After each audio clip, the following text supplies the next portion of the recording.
Super grave, l'émission qui est super et qui est grave. Oh yeah.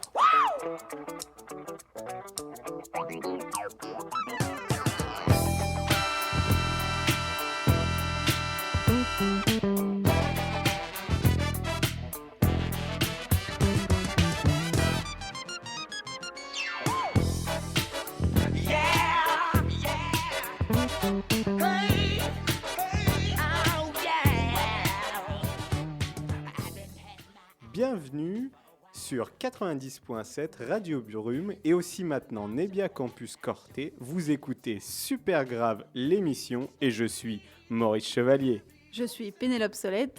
Et moi je suis Raphaël Lorenzo, je ne sais absolument pas ce que je fais ici. Alors bien évidemment vous êtes donc sur Radio Brume. Je reprends le cours normal, non ? Oui. C'est quoi sur Radio Brume, Campus Corté évidemment, pour cette nouvelle save de Super Grave. On est là tout l'été, le mercredi à 21h pour vous parler de pop culture. On parle évidemment dans la bonne humeur, dans la déconne, avec une bande de copains, une bande de chroniqueurs. Et donc ce soir il y a Anne-Charlotte Cheminal. Bonsoir. Bonsoir. Comment ça va ? Ça va bien. Ça me fait plaisir d'être que tu sois ici avec nous plutôt. Ça me fait plaisir aussi d'être là. D'autant que c'est toi que l'idée de l'émission en fait ce soir. Ouais. Ah ouais, elle rigole déjà. Et donc Joanne Pommier. Oui, qui a commis une bévue de départ. Ouais, mais non, c'était très bien pour une première. Ouais, puis bévue, ça reste la danse des canards. Moi j'arrive toujours pas, hein. J'arrive toujours pas à faire cette émission. Je sais pas comment je suis là, mais j'ai vu de la lumière, je suis rentré, j'ai vu un micro. Il paraît qu'elle est diffusée. Ouais, ah bon ? Mais tu sais, il y a des gens quand ils voient la lumière, ils parlent pas. Donc toi, au moins, t'es rentré et t'as parlé. Oui, mais là tu grilles les secrets de fabrication. Là, tout de Putain, suite. elle nous parle de Moïse en plus. Bien sûr. On pourrait dire que t'as envie de faire pipi. On pourrait le dire. On pourrait le dire, mais on ne le dira pas. D'ailleurs, je l'ai dit. Je l'ai dit. Alors, c'est un bon début, ça, quand même, pour notre thème. Notre thème du jour, vous l'avez compris si vous connaissez Maurice Chevalier et Pénélope Solette, c'est bien évidemment... Les Les nuls. nuls. Les nuls, bravo. Alors toi, t'es un petit peu Alain Chabat, toi un peu Chantal Leby, et puis mon gabarit, je suis forcément Dominique Farrugia. Donc on va évidemment retracer un peu l'histoire mythique de ce groupe d'humoristes qui a quand même révolutionné l'humour grâce à Canal+. Ils ont même fondé, on pourrait dire, ce fameux esprit Canal. Hein. Existe-t-il ? Grande question, grand débat, vous avez 2 heures. Et on va comme ça évoquer pêle-mêle leurs influences, évidemment leurs plus grandes répliques, leurs meilleurs sketchs. On va évoquer aussi leur héritage qui est quand même aujourd'hui assez présent dans l'humour français. Il est même partout, c'est considérable. Mais avant toute chose, on va écouter un extrait.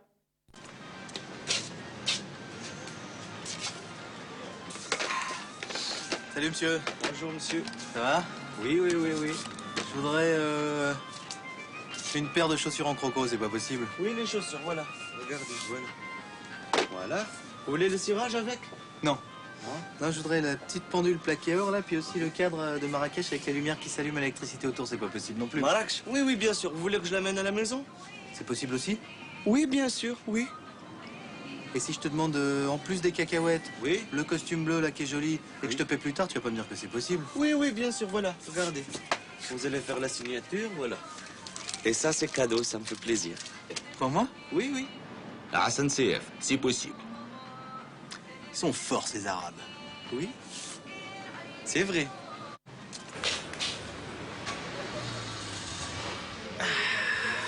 Salut monsieur. Monsieur, bonjour. Ça va? Vous désirez?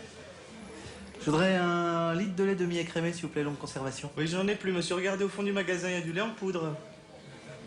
Et si je te prends la photo de Raymond Barre, là, la paire de chaussettes en lin et puis la scène de chasse en Bavière, qu'est-ce que tu me dis? Vous tutoyez tout le monde? Alors, les chaussettes sont à vendre, monsieur. 8,50. Vous les prenez? Non, et si je te demande de me livrer tout ça à la maison et que je te paye plus tard, tu vas pas me dire que c'est possible? Pas de livraison et pas de crédit, monsieur. Les bons comptes font les bons amis. Est-ce que vous prenez les chaussettes? Robert Tripou, c'est possible. Alors? Et oui, c'est un peu cette émission, l'émission sur les nuls, faite par des nuls et peut-être pour des nuls. On vous aime sur Radio Brume. Pas mal, tu fais quoi là? Je fais la panthère. Tu fais pas tourner le bruit du chat. Eh ouais. Réplique des nuls, c'était de la part 94. Alors justement, petite tradition dans Super Grave, on évoque toujours pourquoi on aime tel ou tel sujet. Alors justement, pourquoi vous aimez les nuls? Qui veut commencer? Parce que c'est drôle. C'est drôle? Parce qu'ils sont vraiment drôles. T'as découvert ça comment à l'époque? Bah, je sais pas. Ouais, sur Canal un peu, mais finalement, on était relativement jeunes. Et puis la Cité de la Peur, quoi. On est quand même la génération où tout le monde connaît toutes les répliques du film par cœur. Bah, c'est vrai qu'ils ont quand même commencé milieu 80, donc on est un peu jeune pour l'époque, mais c'est plus la Cité de la Peur, peut-être les rediffusions à la télévision qui ont fait qu'on connaît vraiment leur humour. Et toi, Anne-Charlotte, c'est pareil? Ouais, pareil. Et donc, t'es Moi, vraiment une fan, toi? Ouais, moi j'ai découvert ça, je sais pas, j'étais déjà ado. Mais ça m'a beaucoup, beaucoup, beaucoup fait rire. Donc après, je me suis un peu replongée dans tout ce qu'ils avaient fait. Et ouais, moi je trouve ça vraiment très drôle, complètement décalé. Et voilà quoi. Moi, ça me Justement, fait mais bien qu'est-ce qui rire. vous fait rire là-dedans? Par rapport à d'autres comiques, par rapport aux Inconnus, qui étaient aussi à la même époque. Ah, les Inconnus, c'est drôle aussi. Mais c'est con, les nuls. Et c'est ça qui est drôle, c'est que c'est con. Mais qu'est-ce qui est drôle? Oui, Alain de Greff, forcément on l'évoquera. Non, mais je pense qu'il y a quand même une vraie différence entre les nuls et les inconnus. Les inconnus, je pense qu'ils ont un vrai regard presque politique sur la France, ou du moins un regard sociétal sur la France début 90, la France du chômage, la France du racisme. Tandis que je pense que les nuls, ils ont en plus un côté pop culture. Bah, c'est eux qui ont emmené toute cette culture-là, bien avant YouTube, bien avant même les enfants de la télé qui avaient emmené ça à l'époque, tous les sketchs du SNL et compagnie, quoi. Les nuls, c'est vraiment des comiques français, mais qui sont inspirés par les Américains. Ce qui est pas plus. Enfin, pour les inconnus, ça allait pas tant que ça. Ils sont allés piocher 2-3 trucs. Il y a des parodies aussi, hein, quand même.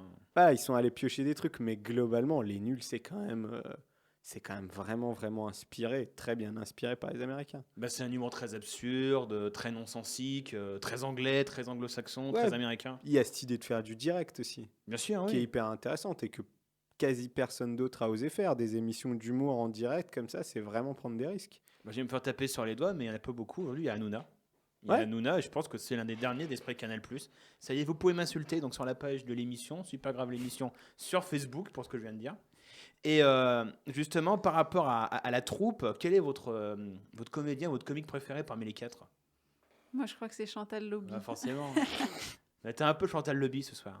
Ouais. Ouais. Je me suis lavé les cheveux. Ah ouais? Ouais, mais j'ai pas mis avec du détergent. Hein. Par contre, j'ai mon stylo. Moi. Et toi?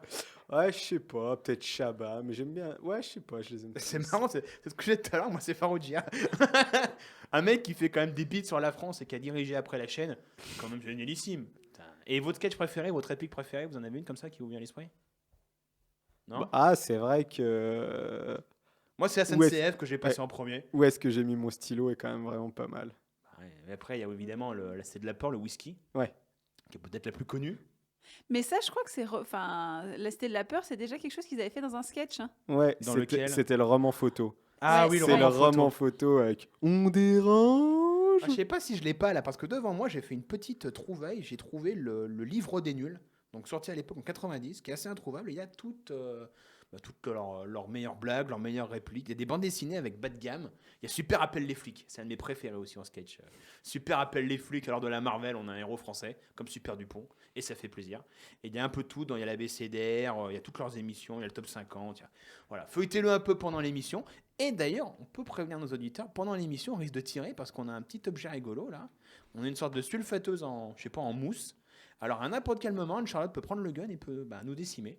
Ouais. En Mexican standoff, un peu comme Space, tu sais, c'est un truc où tu tires en fait avec les doigts et puis les mecs ils répondent forcément, quoi. Donc ça peut partir en live n'importe quand, je sais pas quand ça va tomber. Et je trouve que ça va particulièrement avec l'esprit des nuls. Et Anne-Charlotte tire très vite. Micro non masculin, grosse bite qui amplifie la voix. Exemple, Parle plus près du micro. Mathias Ledoux, réalisateur. Et comme ça, tu m'entends bien? Jacqueline Alexandre. Journaliste.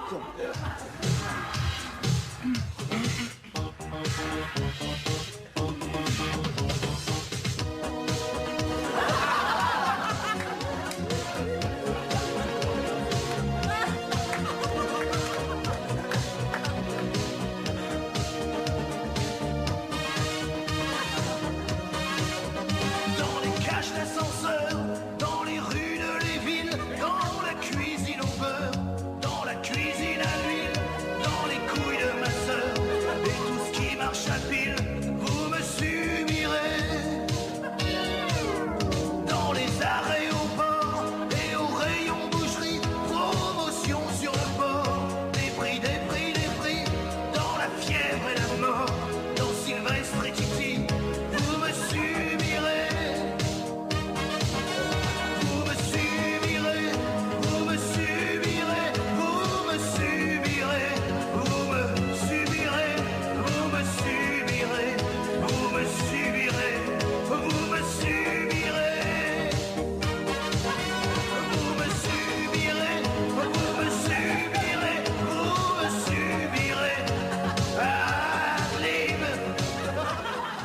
Alors évidemment, voir Dominique Farrugia en... comment ça s'appelait, François Valéry Ouais. Jean-Pierre François. Jean-Pierre François. Putain, c'est un footballeur en plus. Ouais. Tu te trompes sur le football, toi Ouais, Autant moi, c'est normal, mais toi...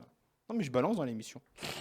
Alors, on commence par le commencement, peut-être. Comment ont commencé les nuls, peut-être? Que vous en pensez?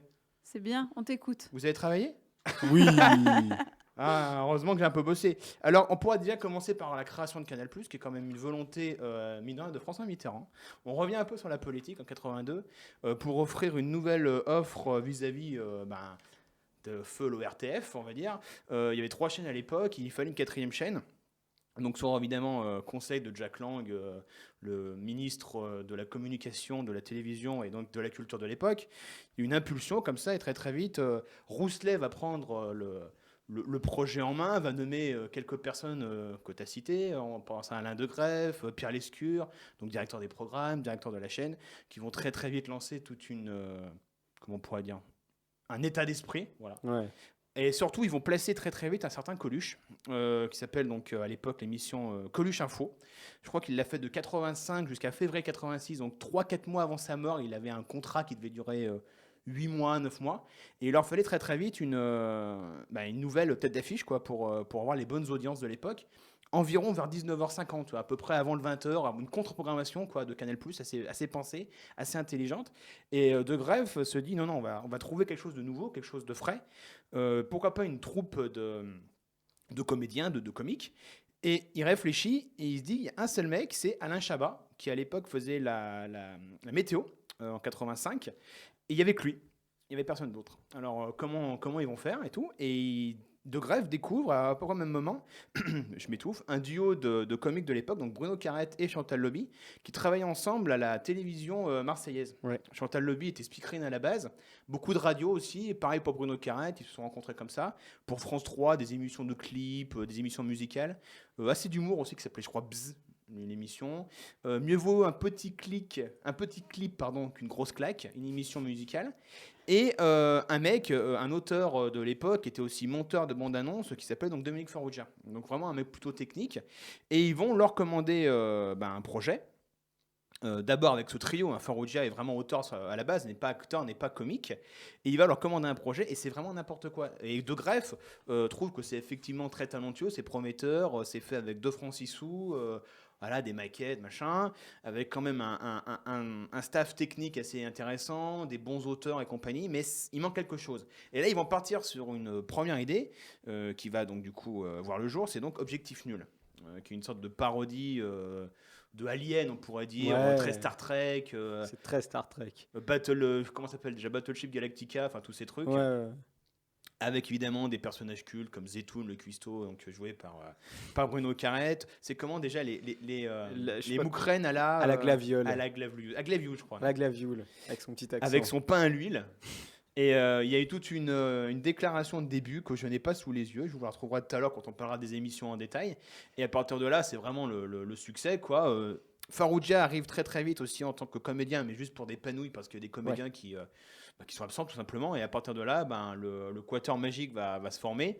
Ils vont très très vite prendre leur envol. Les audiences vont suivre et d'autres émissions cultes vont très très vite arriver, quoi. Et on peut dire que c'est vraiment eux les premiers à avoir quand même créé cet esprit Canal, quoi. Je sais pas ce que vous en pensez de cet esprit Canal+. L'esprit Canal, c'est eux. Voilà, ils sont arrivés avant les Guignols, ils sont arrivés avant Groland, ils sont arrivés avant tout ça. Justement, ils ont lancé une idée. si je ne dis pas de bêtises, je crois que donc Jules-Édouard Moustique travaillait justement en tant qu'auteur pour Les Nuls à la base. Et évidemment, quand on voit Groland, tout ce principe de commenter des images d'actualité avec de l'humour, un côté absurde, etc., on retrouve évidemment après dans le Vintage 20 et après dans Groland. Mais Groland, c'est un truc assez marrant. En fait, c'est des gens qui bossaient déjà à Canal et qu'on avait un peu marre. Il y en a qui bossaient pour Les Nuls, il y en a qui bossaient au Guignol, comme Delépine. Et en fait, ils se sont rejoints sur un projet commun qui était Groland. Ouais, disons que Canal+ à l'époque et Groland, peu importe, Nulle part ailleurs, De Greff, De Caunes, enfin toute cette époque-là, c'est un peu l'alignement des planètes. Ils sont arrivés tous au bon moment, au bon endroit. Et c'est vrai que sous l'impulsion d'Alain De Greff, qui était quand même un visionnaire, qui a permis d'avoir une liberté de ton à l'époque, d'avoir une proposition nouvelle à la télévision. C'était quand même la première chaîne payante, Canal+, avec une contre-programmation, le porno, le football, le sport, etc. Et voilà, force est de constater qu'ils sont arrivés au bon moment, au bon endroit. C'est aussi les fruits d'une époque, je pense, les nuls. Ils sont arrivés au bon moment. Oui, non, mais tout à fait. Mais c'est voilà, la libéralisation de l'antenne, ça a permis aussi à une jeune génération d'arriver à la télé. Faut se dire, il y avait que des vieux croulants sur les autres chaînes à l'époque. Mais il y avait quoi à l'époque? Le bébé de show, par exemple, sur TF1? Ouais, mais enfin, Jean Roucas. voilà, il y avait genre. Jean Roucas, comique d'extrême droite. On n'en dira pas plus. Ça manque aujourd'hui les comiques d'extrême droite, c'est les vieux comiques troupiers des années 30. Hein, un peu à la Dranem, hein, qu'on évoquait il y a pas longtemps. On n'en pense pas moins, mais on n'en dira pas plus. Bien hein. sûr. Ils sont tous juifs, de toute façon. Là. Carrette est pied noir, Farouja est juif, Alain Chabat est aussi. Ouais, Il y a que Chantal Leby, heureusement, c'est une femme. Voilà, mais... Non, mais c'est un groupe particulier, les nuls. Et donc, à partir de là, on va peut-être commencer par décliner leurs différentes émissions. Objectif nul, du coup. Ouais. Vous les avez tous vus? Ah, pas tous. C'est vraiment le début. On sent que c'est le début, mais il y a à boire et à manger quoi dedans. Mais Bah. c'est quand même très drôle. Moi, je vous avoue, voilà, je ne suis pas du tout un expert des nuls.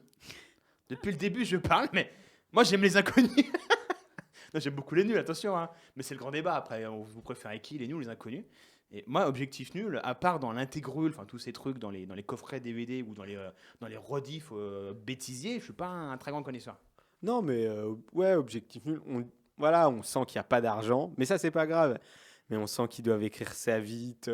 C'est Chantal Leby, de toute manière, qui expliquait que. Donc, Chantal Leby, qui est un tout petit peu plus vieille que les autres, et qui, assez vite, avait déjà une fille. La chanteuse de Super Ouais, Bus. ouais, celle qui nous fait, celle On qui- vous balance des infos quand même. Hein. celle qui nous fait souffrir régulièrement, et qui disait Ouais, qu'en mais elle fait, est bonne. Pardon. ils n'arrivaient pas à écrire. Elle va me tirer dessus, merde. Ah! Mais vise bien au moins. Elle m'a tué. On se bud. Donc, ils n'arrivaient pas à écrire avant Ça fait 2-3 mal. heures du matin, et avant d'être tous bourrés. Donc, ils se bourraient la gueule. Une soirée normale, quoi. Bah dans le livre justement il y a une photo où t'as la bite d'un mec, on sait pas qui c'est marqué la bite de quelqu'un. C'est vrai que c'est comme les premiers à avoir dit autant le mot bite. Et chatte. Oui mais ouais. Une Et fois, Foufoune, oui aussi. la fameuse. Explosion de foufoune. Oui c'est vrai. Paf mais en fait Anne-Charlotte c'est un peu le jukebox de l'émission aujourd'hui. C'est-à-dire que tu nous balanceras des répliques comme ça tout le temps je crois. C'est ça. C'est ça. C'est ça.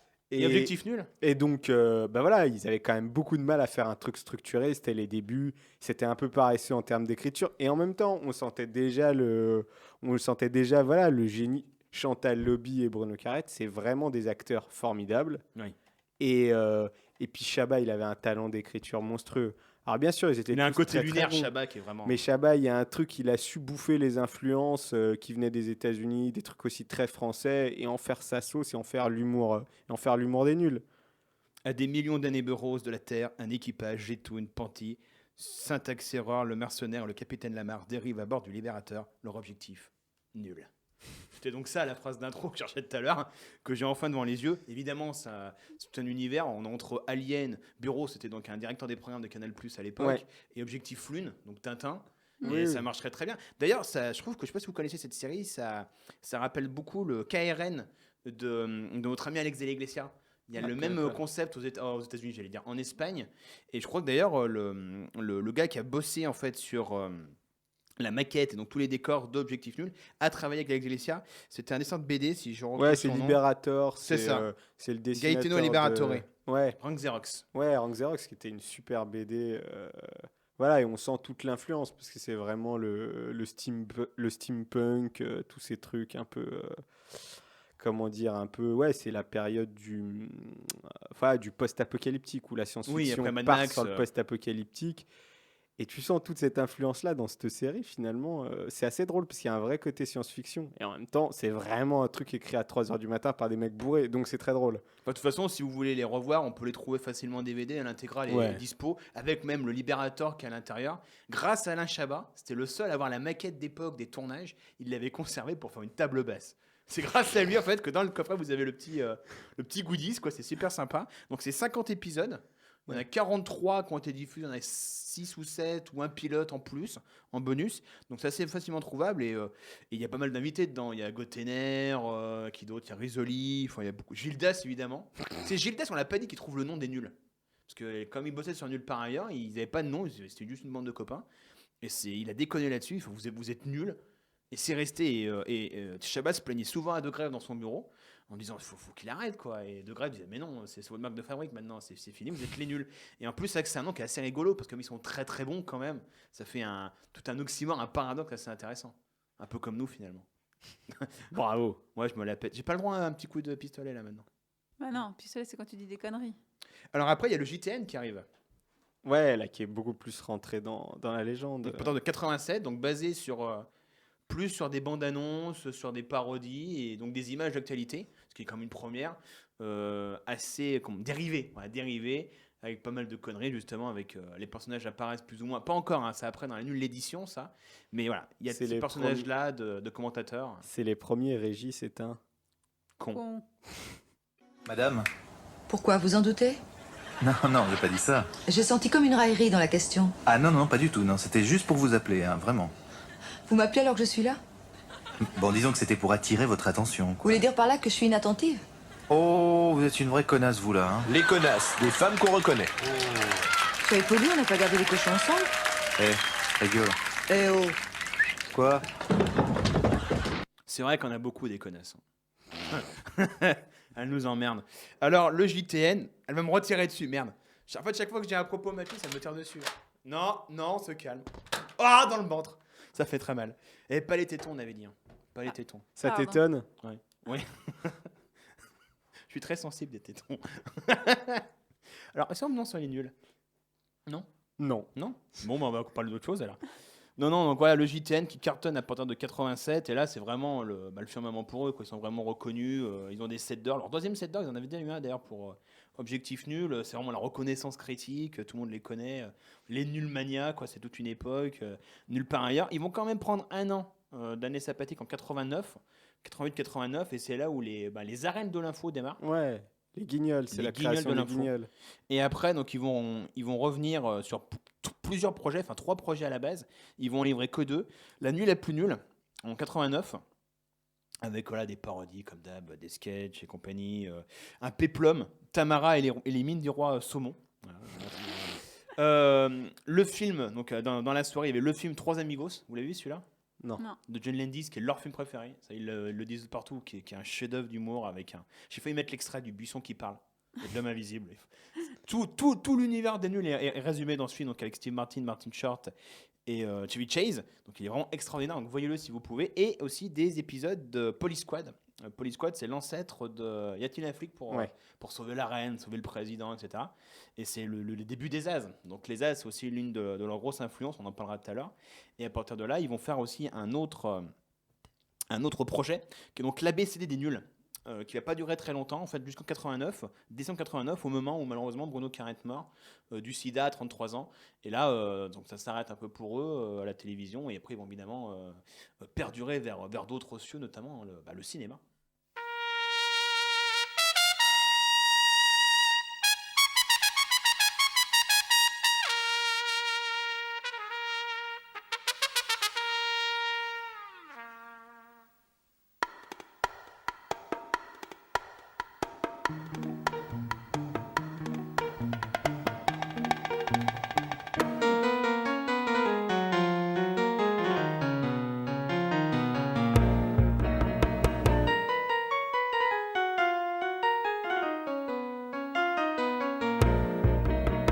Sais-tu danser la carioca? Ce n'est pas un foxtrot ou une polka. Ce n'est vraiment pas très compliqué. Pour la comprendre, suis bien mes pas. Ce n'est pas un tango ou un cha-cha, encore moins une bossa nova. Quand t'as goûté à cette danse, là tu ne peux plus faire que ça. Youpi, dansons la carioca. C'est bien, faites tous comme moi. Youpi, avec la carioca. Tant pis s'il faut dire aux autres danses au revoir.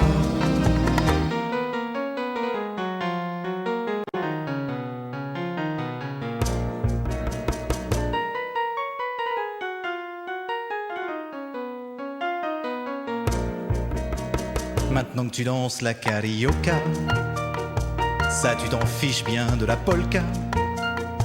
Tu n'en veux plus de la rumba, du hula hoop et du cha-cha.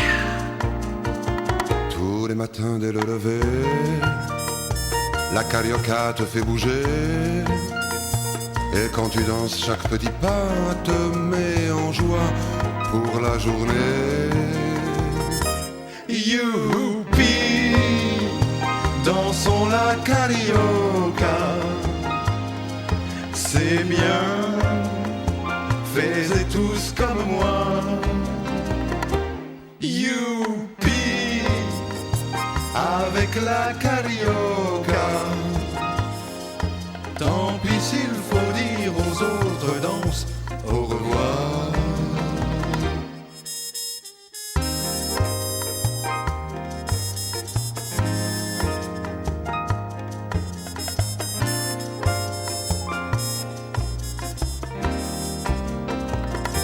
Youpi, dansons la carioca. C'est bien, faites tous comme moi. Oh oui, youpi, dansons la carioca. Tant pis s'il faut dire à tout le monde au revoir.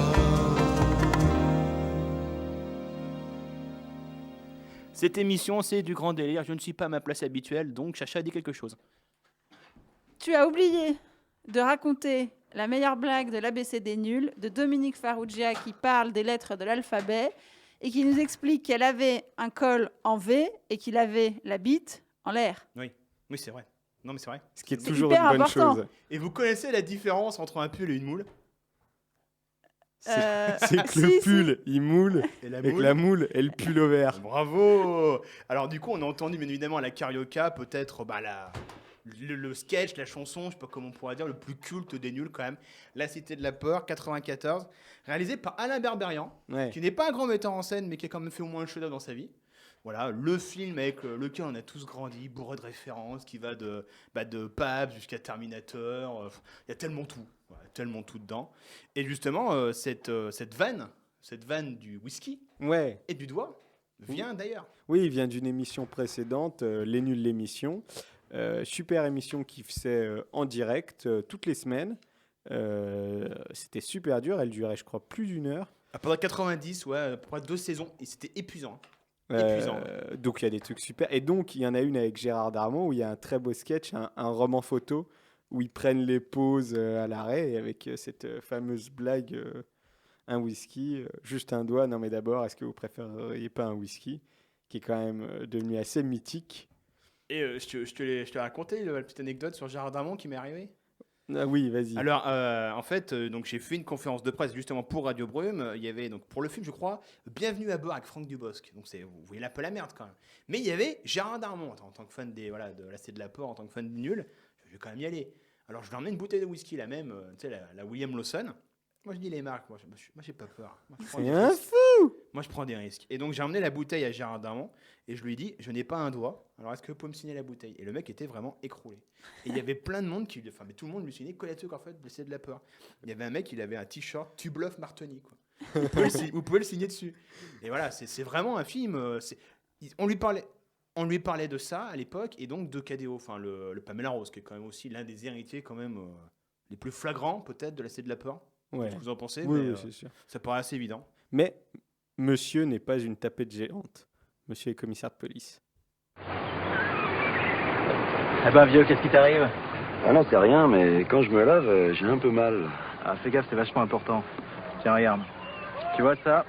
C'est ma bite. Les impuretés se déposent là, entre le poil et les couilles. Qu'est-ce qu'il faut faire?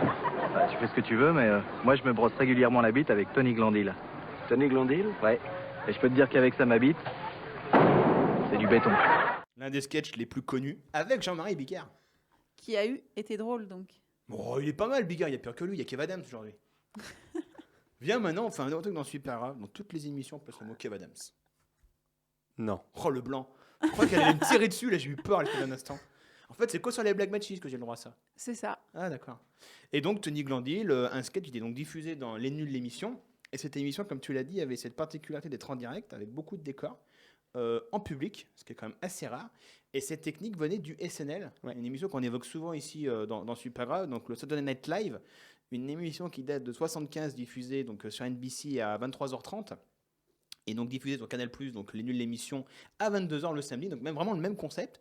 Et les Nuls ont eu, je crois, la chance à l'époque, je crois que c'était même les seuls à avoir eu cette autorisation, ils ont eu le droit de faire un stage pendant 3 semaines au SNL, et ils ont vraiment tout copié. Donc c'est-à-dire, tu as un invité principal, Gérard Lanvin, Daniel Selcaldi, je sais pas, Gérard Jugnot, enfin peu importe, les grosses vedettes de l'époque, avec toujours un invité musical, les Rita Mitsuko, qui c'est qu'il y avait d'autres, Jean-Louis Aubert, enfin tu sais, tout le téléphone, enfin tous ces groupes-là, et ils ont vraiment pompé ça pendant 2 ans, mais ils ont arrêté après ce laps de temps, parce que voilà, énormément de travail, quoi. Ça demande un rythme d'écriture, de faire un show qui dure plus d'1 heure, 1h30, en direct, toutes les semaines, c'est un travail colossal quand même, avec des décors, des acteurs, enfin c'est... Ouais, puis il fallait trouver le temps de répéter avec les acteurs, avec les invités qui venaient, et c'est vrai que ça fait pas partie vraiment de la culture française.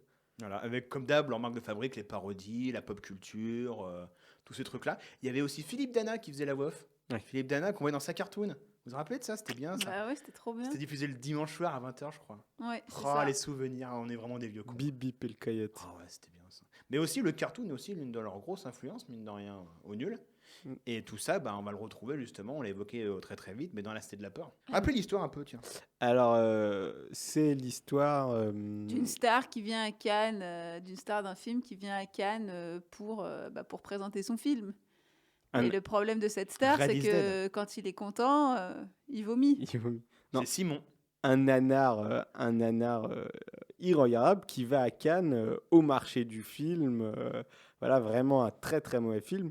Mais... Je vous pisse à l'arrêt, madame, non. Odile de Ré.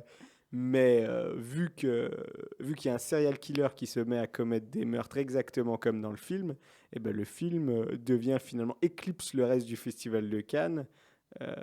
Mais c'est d'ailleurs une super bonne idée, parce que quand même... C'est l'un des premiers films avant Femme Fatale à avoir fait ça. Ah oui, mais c'est quand même dire au Festival de Cannes, nous on fait du vrai cinéma. Bien sûr. C'est assez marrant de dire, bah voilà, nous on va faire un truc populaire. Complètement pop, ouais. Si on fait un truc populaire, pop, sympa, finalement, les gens ils ont plus envie de voir ça que le reste. Et si c'est bien fait. Et c'est un film bourré de références photographiques. Bah oui. Qui connaît vraiment le cinéma avec beaucoup d'invités de divers horizons. Bon, on peut penser à Valérie Lemercier par exemple. Il y a donc Selcaldi. Il y a Eddie Mitchell, aussi grand cinéphile. Il y a Pierre Lescure. Il y a James Cameron qui est dedans.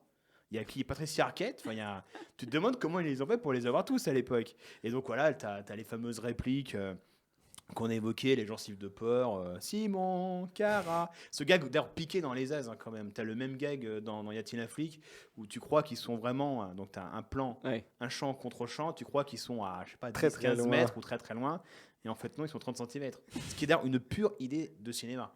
Je crois qu'avec La Cité de la Peur, le seul film qui est l'équivalent, c'est Les Clés de bagnole, qui parle aussi bien du cinéma. Ouais, dans le cinéma français, ouais. Et d'ailleurs, Alain Chabat joue dedans. Oui. Il joue le dresseur de chiens qui ramène les clés. Mais ils sont tous liés, ces mecs. Et c'est un gros projet à l'époque, quand même, La Cité de la Peur. On les attendait un peu au tournant. Ils sortaient un peu de Canal+, ça faisait longtemps qu'ils n'avaient pas fait grand-chose. 94. Ils proposent le projet à Claude Berry, à la base. Parce que voilà, par rapport à Canal+, c'est assez logique, tout ça. Et ça se fait pas, et le projet arrive très vite à se monter, et c'est magistral. Enfin, Red is Dead, tout le début, il peut plus rien nous arriver d'affreux maintenant. D'ailleurs, c'est l'un des premiers rôles de Hélène de Fougerolles, d'ailleurs. Oui. Il y a Hélène de Fougerolles, et puis des idées, voilà. La séquence qui est doublée, tu sais, à la bouche. À la bouche. Apparemment, ça intervient, j'ai jamais bien vérifié, mais à 1 heure pile de film, quoi. Tu te rends compte? Non, mais ils ont des pures idées de gags, vraiment... cinématographique. Et c'est vrai que tout ça, ce film, c'est un peu la résultante de quasiment 10 ans de collaboration avec le Quatuor. Ça marche parfaitement, ils sont au sommet de leur art. Même si Bruno Carrette n'est pas là, ils arrivent quand même à le placer, grâce à Misou Misou, le pétomène, qui monte les marches. Ça ferait plaisir à Thierry Frémaux aujourd'hui sur un truc comme ça. J'ose même pas imaginer. C'est une séquence qu'ils avaient tournée pour Nulle part ailleurs à l'époque, quand ils étaient à Cannes, et qu'ils ont replacée dans le film. Il y a pas mal de références. D'ailleurs, il cite Grimaldi au bout d'un moment, qui est aussi une référence à Bruno Carrette par rapport à son rôle dans 1000 lois en mai. Donc de Louis Malle, qui était le seul vrai rôle, on pourrait dire, de Bruno Carrette, qui était un très bon acteur. Carrette, on l'oublie un peu aujourd'hui, mais il avait une carrière toute tracée devant lui. Ouais, ça aurait pu être un grand acteur. C'est un peu le John Belushi français, quelque part. C'est-à-dire qu'il était foudroyé, alors que c'était l'un des plus grands comiques en devenir. Et donc le film lui rend hommage. Et voilà, enfin, qu'est-ce qu'on pourra dire d'autre sur la Cité de la Peur? Voyez-le, revoyez-le. Encore et encore, dansez la carioca. Et la carioca, voilà, je vous le disais un peu en antenne, c'est en fait une reprise. C'est un hommage à John Landis, qui est leur cinéaste culte, comme Edgar Wright d'ailleurs, autre cinéaste pop. Mais tout est lié en fait. Tout est lié parmi ces mecs. Je me demande si même Edgar Wright ne connaît pas les nuls. Et cette musique, donc la carioca, c'est le générique du début de Hamburger Film Sandwich. Si je n'ai pas de bêtises, 77 ou un peu avant, je ne sais plus, enfin, peu importe, qui est un film à sketch qui est vraiment très très très très fou, complètement barré. Il y a des gorilles comme d'hab dans le film de John Landis. Il y a toujours un moment où il y a un gorille. Il y a des seins, il y a du kung-fu, il y a des nazis, il y a tout ce qu'on veut. Et Landis, on lui a posé la question dans une interview s'il connaissait ce groupe de comiques français, s'il connaissait La Cité de la Peur. Il a fait non, mais ça fait très plaisir apparemment que ma chanson est devenue cool grâce à eux. En espadrille, on a l'air d'un con, on a des ampoules, on danse le disco. En espadrille, ça pue des pieds. En espadrille, en espadrille, on rachète une paire au bout de 3 semaines. En espadrille, C'était un message de la collectivité des Tongs. en espadrille. Les espadrilles, ça pue, un peu comme les pompes finalement d'Anne-Charlotte ici dans le plateau, qui vient de nous créer un faux rythme magnifique en cassant le jouet donc de Jimmy, notre technicien, là, le fameux bazar là, qui arrête pas de tirer. Donc voilà, on vous raconte tout. Je l'ai pas cassé, Bon, il marche. mais il marche très bien. Tu veux que je te montre? On verra après. Alors justement, pour continuer sur les références, il faut quand même dire que la Cité de la Peur, elle est quand même bourrée de références. On peut citer Bad Taste, évidemment Red is Dead, c'est quoi? C'est Evil Dead. Ouais. Il y a Terminator, on a parlé de Pabst, on a parlé aussi Point Break. Point Break est dedans, mine de rien, avec repris après comme dans Hot Fuzz, tel quel, c'est le même gag. Il y a Terminator. Voilà, Bodyguard, Pretty Woman.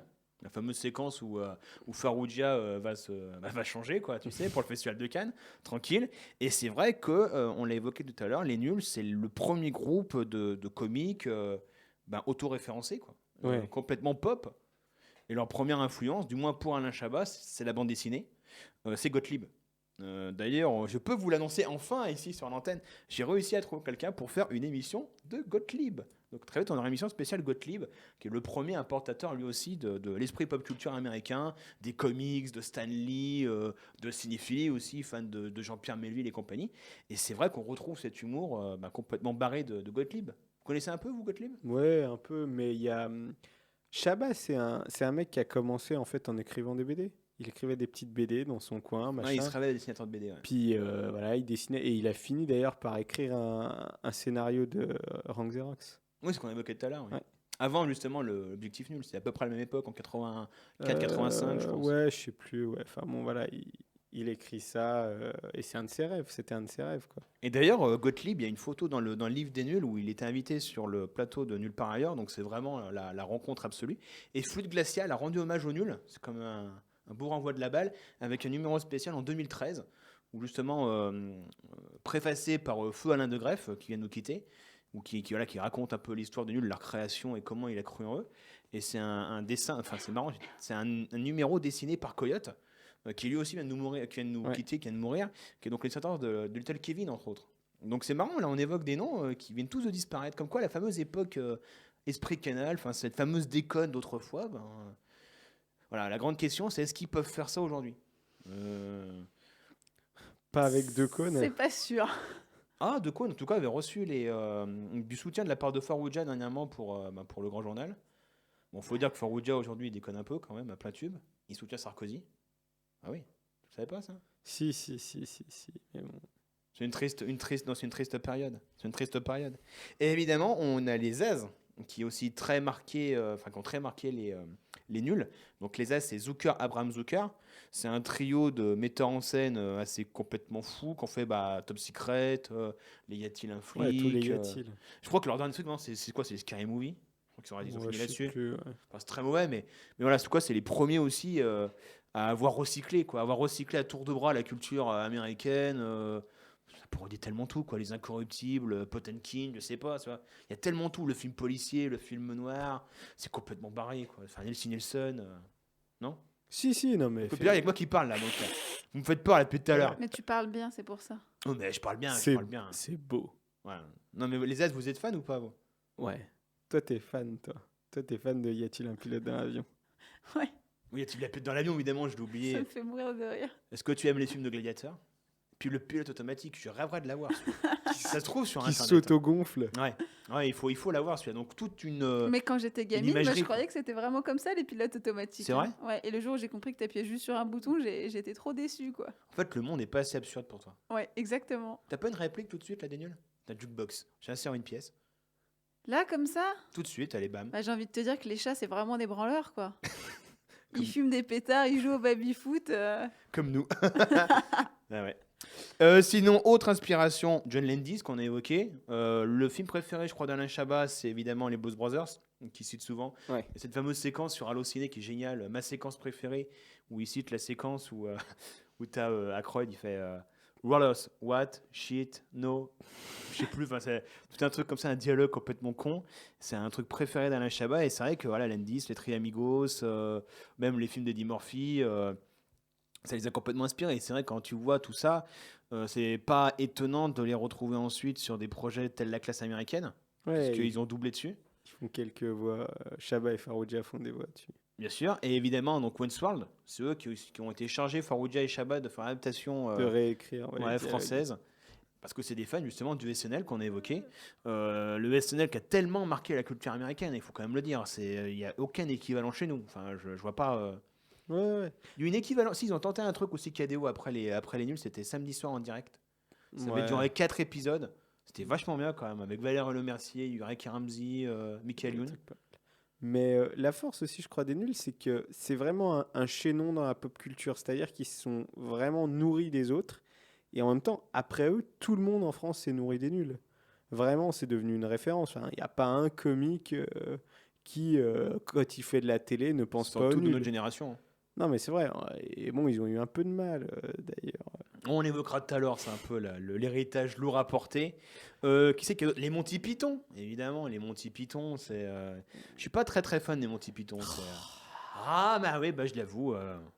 Non, mais il y a 2-3 trucs qui me font marrer, mais pas tout. J'aime beaucoup, par exemple, tu sais, le sketch des footballeurs philosophes grecs, Ouais. avec les philosophes allemands. Ouais. Ça me fait hurler de rire. Et c'est vrai que c'est un humour typiquement anglais, quoi, typiquement anglo-saxon, extrêmement basé sur le non-sens. C'est vrai, sur le non-sens, sur l'absurde, sur le délire absolu. Et les Monty Python, bah, ils vont piocher, mais à un tour de bras, quoi. Enfin, un sketch comme les démarches débiles, le ministère des démarches débiles, ils auraient pu le faire, les nuls. Franchement, ils auraient pu le faire. Et c'est vrai que les nuls, ce sont des. Comment on pourrait dire, des passeurs. C'est un peu le Ouais. chaînon manquant entre toute cette culture-là. Et c'est les premiers, je pense, vraiment à avoir fait ça. Je vois pas d'autres en France. Non, mais c'est vraiment. Enfin, c'est aussi la difficulté dans un monde mondialisé, d'avoir un humour non anglophone. Il nous fallait en fait des traducteurs et des gens capables de réadapter ça. Et ils l'ont fait, et en plus, ils l'ont fait avec un vrai génie comique à eux. Ils sont arrivés en fait à faire autre chose que la simple traduction de sketch anglo-saxon, ce que beaucoup ont fait par ailleurs. Mais c'est ça, quand tu vois cet esprit de bande dessinée qu'ils ont clairement, je sais pas, même Goscinny, tu vois, l'esprit pilote aussi qu'on a en France, c'est vrai qu'ils l'ont adapté à la sauce française et ça marche particulièrement bien. Et c'est les premiers à avoir fait ça. On a une époque où il n'y a pas encore Internet, où tu peux pas découvrir les 5000 sketchs de SNL, où tu ne connais pas encore, je sais pas, Jim Carrey en 95. Tu vois, ça arrive par le cinéma, mais rarement. Puis la force, c'est qu'ils les ont pas plagiés. C'est qu'ils les ont repris et qu'ils ont un petit peu remis ça à leur sauce. Ils ont francisé tout ça. Et puis ils ont un vrai talent comique, les 4. Ben, c'est le vrai talent de Chabat, ça aussi, même après en tant que metteur en scène. Ouais, bah Chabat, c'est un mec, il a un vrai sens visuel. Il a un vrai sens du rythme, de la blague visuelle. Regardez-moi ce gras. Ça fait 25 ans que j'essaie de le faire partir avec une lessive ordinaire sans jamais y arriver. Heureusement, grâce à Ariel, nouvelle formule, plus grand et plus lourd, mon gras s'en va. Quand t'es con, tu vois, c'est super bon. Mais s'il reste une tache... Salut. Bon, parce que c'est vrai, des fois, le gras s'en va, mais il reste une tache. Avec mon Ariel, nouvelle formule, plus de problème. Ariel, nouvelle formule, fait partir le gras et la tache. Alors ça tombe bien, ici on a donc la tâche et le gras. Hein. On a un peu, ça peut nous deux. Depuis le début, j'aime bien. Les nuls, c'est nous, c'est vraiment nous, parce qu'on est vraiment des mauvais. C'est vrai qu'on est mauvais. On est mauvais, mais on fait ce qu'on peut. Alors du coup, comme on patine un peu, on va faire des répliques. Ah, il y avait cette... là, je la retrouve plus, mais il y en avait une très bien... Elle a 25 ans et depuis 14 ans, elle est violée. Une bite va porter plainte contre une main. Oui. Qui est une assez bonne vanne. C'est dans les nuls l'édition, ça. Ouais. Ça, les nuls l'édition, c'est peut-être le truc le plus connu dans leur sketch, peut-être, je sais pas, non. Qu'est-ce qu'il y a d'autre en sketch vraiment cultissime? Bah, il y a la Josette de Lyon, avec une grosse bonne femme, susnommée la Josette de Lyon en référence à la Rosette de Lyon. Mais moi, je vous avoue, moi, depuis tout à l'heure, je fais que parler, mais je connais qu'en surface tout ça, moi. Mais Je sais pas si c'est culte, mais il y a quand même Dominique Farrugia qui a demandé la panoplie de la Versaillaise pour son anniversaire. Donc il a le petit serre-tête, les boucles d'oreilles, le collier de perles, la jupe plissée, et ça lui va à merveille. il y a cette très belle réplique. L'année dernière, j'avais eu David Croquette. Mais je sais plus si c'est dans ce sketch que Chabat dit la putain de sa mère, il fume le cacos. Non, c'est un autre celui-là, mais il y en a pas mal des biens. Non, et est-ce que vous Tu connaissez... sens vachement, tu vois, en forme, là. Est-ce que vous connaissez je sais plus comment il s'appelle, mais le sketch pour le Mir Express? Non, c'est lequel, celui-là? Non, donc c'est Dominique Farrugia qui... Tu les connais toutes, en fait. Ouais, je connais quelques-uns. Qui est le fils de Chantal Lobby et qui fait du karaté, du judo, je sais pas, je sais plus. Et il arrive dans la cuisine et puis il lui dit « Oh maman, t'as lavé mon kimono ?» en lui mettant un gros, enfin je sais pas, un coup de pied dans la tête. Donc elle se retrouve avec un bleu énorme. Là, on la voit avec la voix off, avec mon Mir Express, je lave tout en 5 minutes. Donc on la voit laver le kimono de son fils dans l'évier. Et puis le plan d'après, on voit Dominique Farrugia avec son kimono qui est évidemment trempé et qui lui dit « Oh maman, il est tout mouillé. T'as un putain de nom d'imitation. Non, mais c'est intéressant ce que tu dis parce que les nuls aussi, c'est les premiers à avoir compris l'importance de la publicité, mine de rien. C'est les premiers à avoir fait toutes ces parodies. Tony Glandil tout à l'heure, il y a évidemment ce que tu as cité, et puis il y a Royal Rabbin. J'ai pas mis Royal Rabbin dans l'extrait. Trop bien, parce Royal qu'il Rabbin. il est quand même extrêmement visuel et sonore, mais Royal Rabbin, c'est monstrueux. toutes ces pubs-là, ils en ont fait tellement, quoi. Et c'est vraiment leur spécialité, c'était les rois de la parodie, quoi. Ouais, mais même de toute manière, avec déjà ces idées de JT, c'était déjà des belles parodies de JT au départ, puis ensuite ils ont dérivé sur les pubs. D'ailleurs, non, ils ont commencé par les pubs, puis ils ont fait des faux JT. Mais voilà, ils ont su toujours, créer un décalage en étant très sérieux, en faisant les choses de manière très sérieuse. Et en même temps, il y a le décalage qui crée l'humour. C'est tout ce problème-là qu'on n'a plus aujourd'hui, justement. C'est-à-dire qu'à l'époque, c'est ce qu'ils ont encore aux États-Unis, heureusement. Ouais. Ils sont encore dans l'humour au premier degré. Il n'y a pas ce côté, tape amical auprès du public. Mais finalement, il faut être un minimum sérieux pour arriver à être drôle. C'est aussi ça qui montre. Mais ce que tu dis là-dessus, ça me fait penser à un sketch justement où c'est Bruno Carrette qui est un scientifique et qui veut t'expliquer qu'avec tel produit, ça va enlever l'excès de sébum dans ta peau. Donc il a une petite maquette où il relève, il te montre le point noir, comment le faire partir, etc. Et là, tu sais pas pourquoi. Donc évidemment, il a une petite blouse blanche. Et tu sais pas pourquoi, il part en vrille et il commence à te dire « Mais vous, petits occidentaux de merde, vous nous faites chier pour 3 boutons de merde, alors que dans le monde, des enfants meurent !» Sous le joug des régimes communistes. Mais ce qui est drôle, c'est qu'à la même époque, tu avais Seinfeld aux États-Unis qui faisait la même vanne dans ses spectacles qu'on avait diffusés, je crois, pour le stand-up, en disant les mecs, quand même, les scientifiques, ils sont en train de réfléchir à enlever en fait les pépins dans les pastèques alors qu'il y en a qui meurent du sida et du cancer. Le vrai truc chiant dans la vie, en fait, c'est cracher ces putains de pépins. Mais c'est vrai que, comme tu l'as dit tout à l'heure, ils ont très bien su emmener cette tradition-là d'humoristique qu'on n'avait pas chez nous. Ils ont complètement modernisé le propos. C'est vrai qu'entre, on va dire, les grands comiques qu'il y avait autrefois en France, on peut citer Fernand Reynaud, qui sont de Guy Bedos, c'est une tradition très chansonnière. Raymond DeVos et tout. Très basée sur la parole aussi, il faut dire ce qui est. Il y a Coluche qui a quand même révolutionné tout ça juste avant eux, quoi. Mais entre Coluche et eux, il n'y a rien eu. Oui, mais je crois qu'ils ont quand même un truc en plus, c'est que physiquement, ils prêtent à rire, quoi. Physiquement, ils jouent de leur physique. Alors que tu parlais de Raymond DeVos, de Guy Bedos, ils parlaient beaucoup, mais ils faisaient pas des mimiques. Alors que quand tu les vois, quand ils sont déguisés ou même quand ils font des mimiques, même s'ils parlent pas, t'as envie de rire. C'est vrai que Chabat a vraiment sa tête de Pierrot lunaire, Farrugia sa tête de petit gros imbécile. Non, mais Chantal Lobby, elle joue trop bien la conne. Puis très belle la femme. Connasse, quoi. Très belle femme. Chantal. Mais c'est vrai, j'aime beaucoup Chantal Lobby, moi. Mais ouais, ils ont un côté super visuel, mais qui est très américain. Ils ont un côté très visuel américain. Ils ont le côté aussi, mais très pince sans rire anglais. Enfin, là, je relisais Le Grand Bleu, Luc Besson bouffe une huître et lâche une perle. C'est très anglais, ça. Non, mais bien sûr, ils se sont trouvés tout simplement et c'est un quatuor parfait. Enfin, chacun arrive à emmener des éléments que l'autre n'a pas, quoi.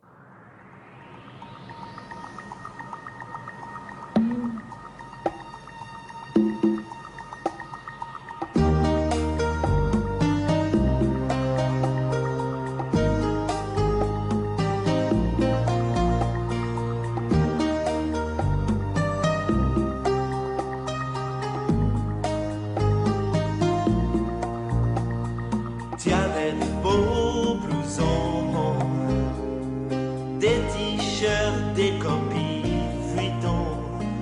On s'est connus comme ça.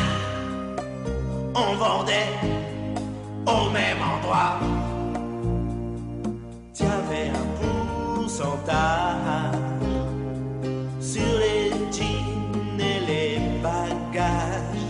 Moi, pour faire le malin, je t'ai niqué sur les parfums. Qu'est-ce que tu vends pour les vacances?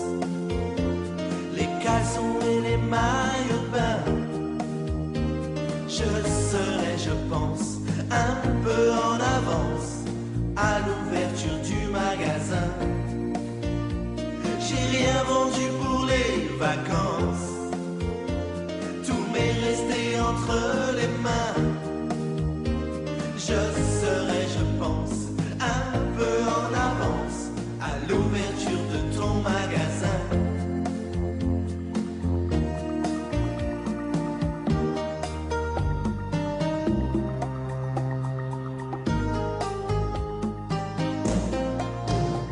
J'ai vraiment tout essayé.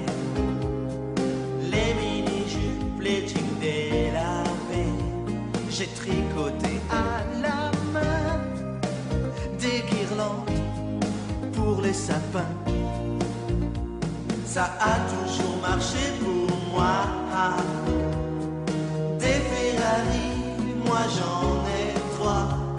Malgré tout, je suis un goéland en mal de sentiments.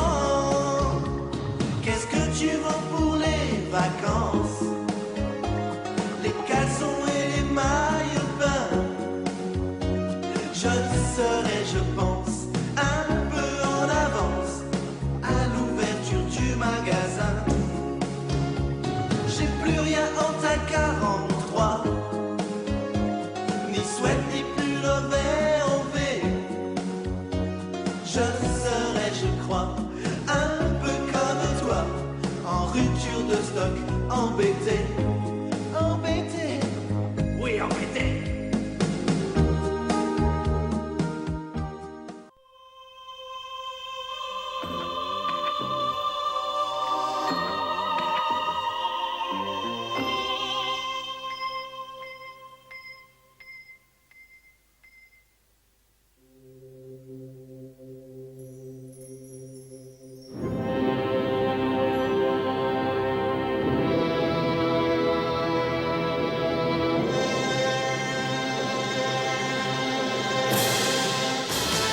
Bonsoir, je suis Bruno Carrette. Bonsoir, je suis Chantal Lopez. Bonsoir, je suis Alain Chabat. Bonsoir, je suis Dominique Farrugia. Et quand même, ça fait du bien d'entendre le vieux jingle de Canal+. Ouais. Vous vous rappelez de celui-là? C'est une sacrée époque. Hein. Tu sais où, quand t'étais gamin, enfin, il va me tirer dessus, je pense. Quand t'es gamin, tu sais, tu vas regarder le porno encrypté, mais t'arrives jamais, donc du coup, tu plies les yeux comme ça. Et en fait, c'était un match de foot, c'était Paris-Guingamp. Ah putain, j'ai vu une bite, Non, c'était en fait un pied d'un footballeur. C'était tout le temps comme ça, putain. C'était Stéphane Guimarch. Ah, ils connaissent pas ça, hein, les gamins, aujourd'hui. Ils sont élevés à YouPorn et tous ces trucs. Hein. Ils ont tout dans la bouche. Oui, c'est qu'à de le dire. Oh putain, je l'ai même pas fait exprès. Et pan. Ah non, non, on va me tirer dessus encore. Ah, il est pas chargé, t'as de la chance. Ah oui, c'est ce qu'elles disent toutes. Et du coup, on pourrait revenir sur la... C'est ce qu'ils disent plutôt. Hein. Oui, oui. Sur Ça m'est jamais arrivé aussi. Sur la carrière de tous nos amis des nuls, les 4, le quatuor magique. Hein, sur Alain Chabat, pour commencer, peut-être, c'est peut-être le plus connu. Alain Chabat, en fait, tout le monde l'aime.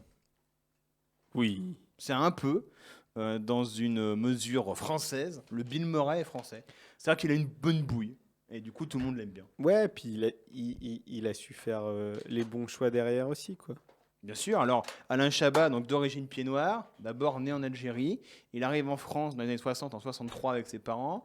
Une famille très modeste, un instituteur, voilà. Il grandit très vite dans la bande dessinée. C'est un fou de bande dessinée, on l'a évoqué. Et il rêvait donc de devenir dessinateur. Il deviendra scénariste par la suite, ou même aussi chanteur de rock. Ce qu'il aura plus ou moins fait, mine de rien. Et progressivement, il va faire beaucoup de radio, comme nous, beaucoup de radio sur RMC pendant des années. Et il va très très vite aller sur Canal+, à la création de Canal, grâce à Alain de Grève qui l'avait repéré. Il animera la météo, comme je l'ai dit tout à l'heure. Et à partir de là, les nuls vont exploser. Voilà, c'est l'entente cordiale entre les trois.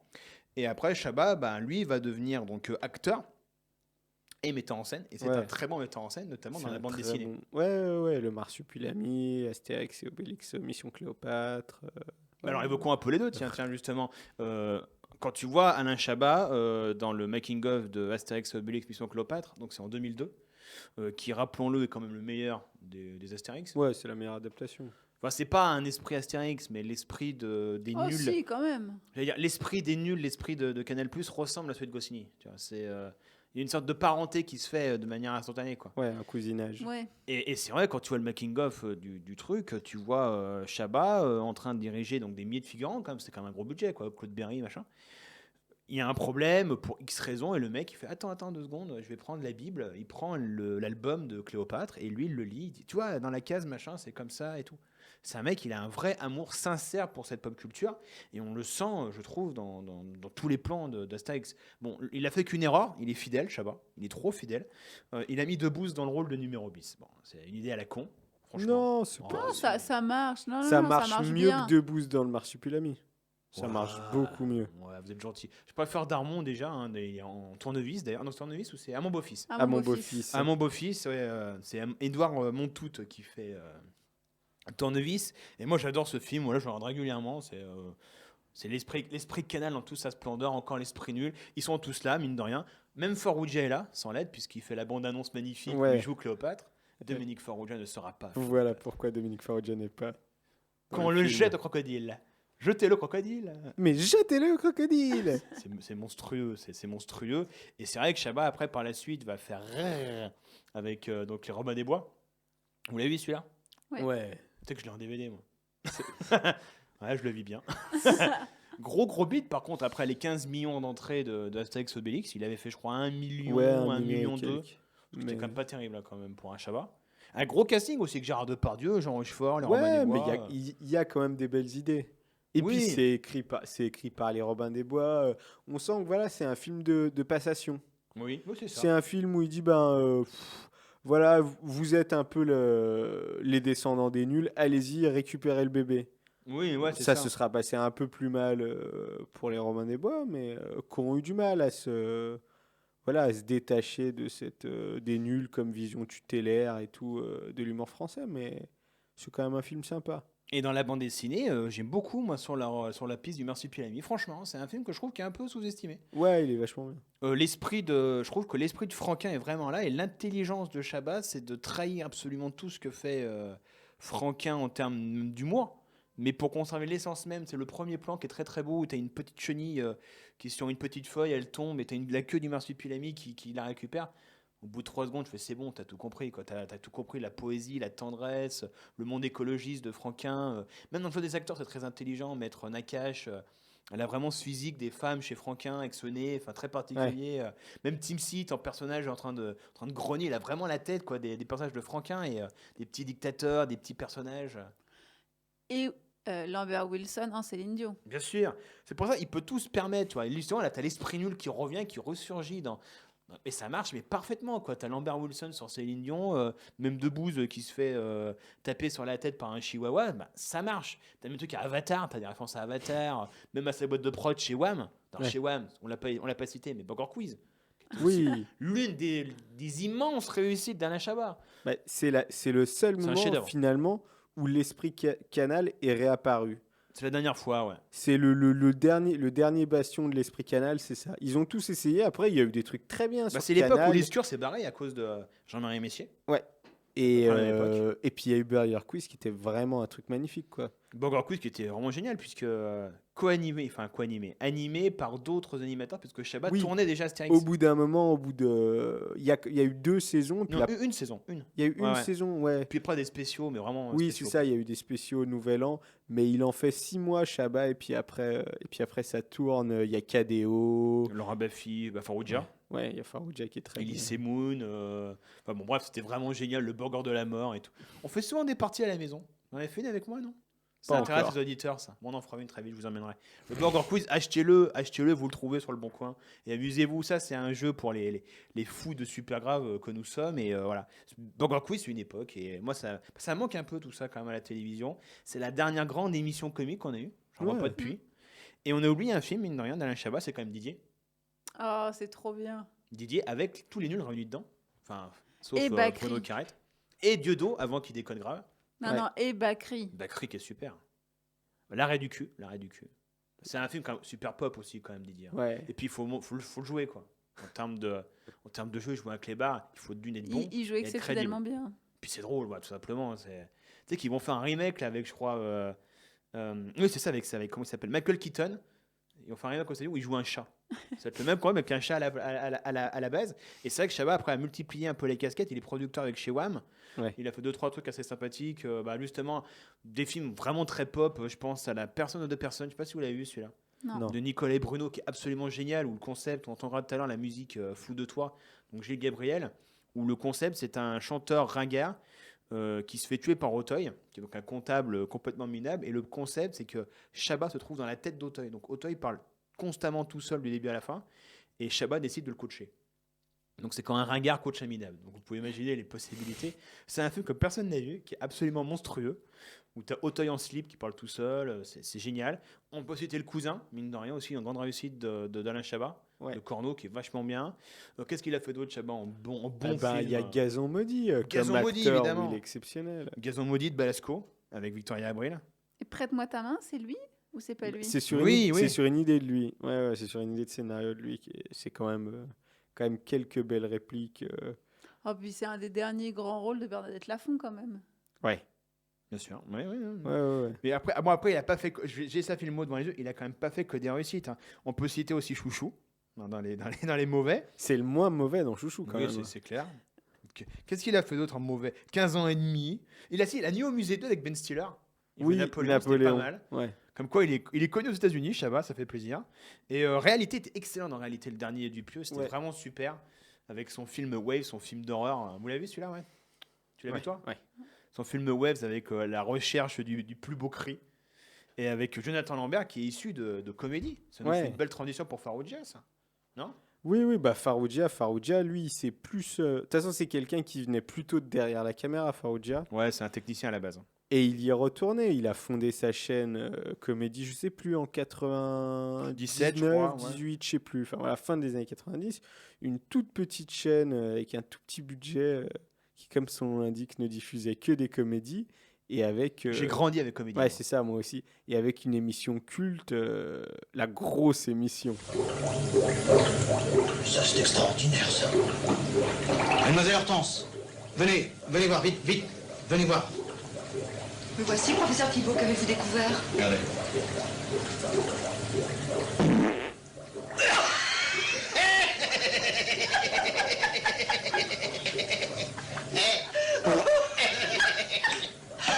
Qu'il est con!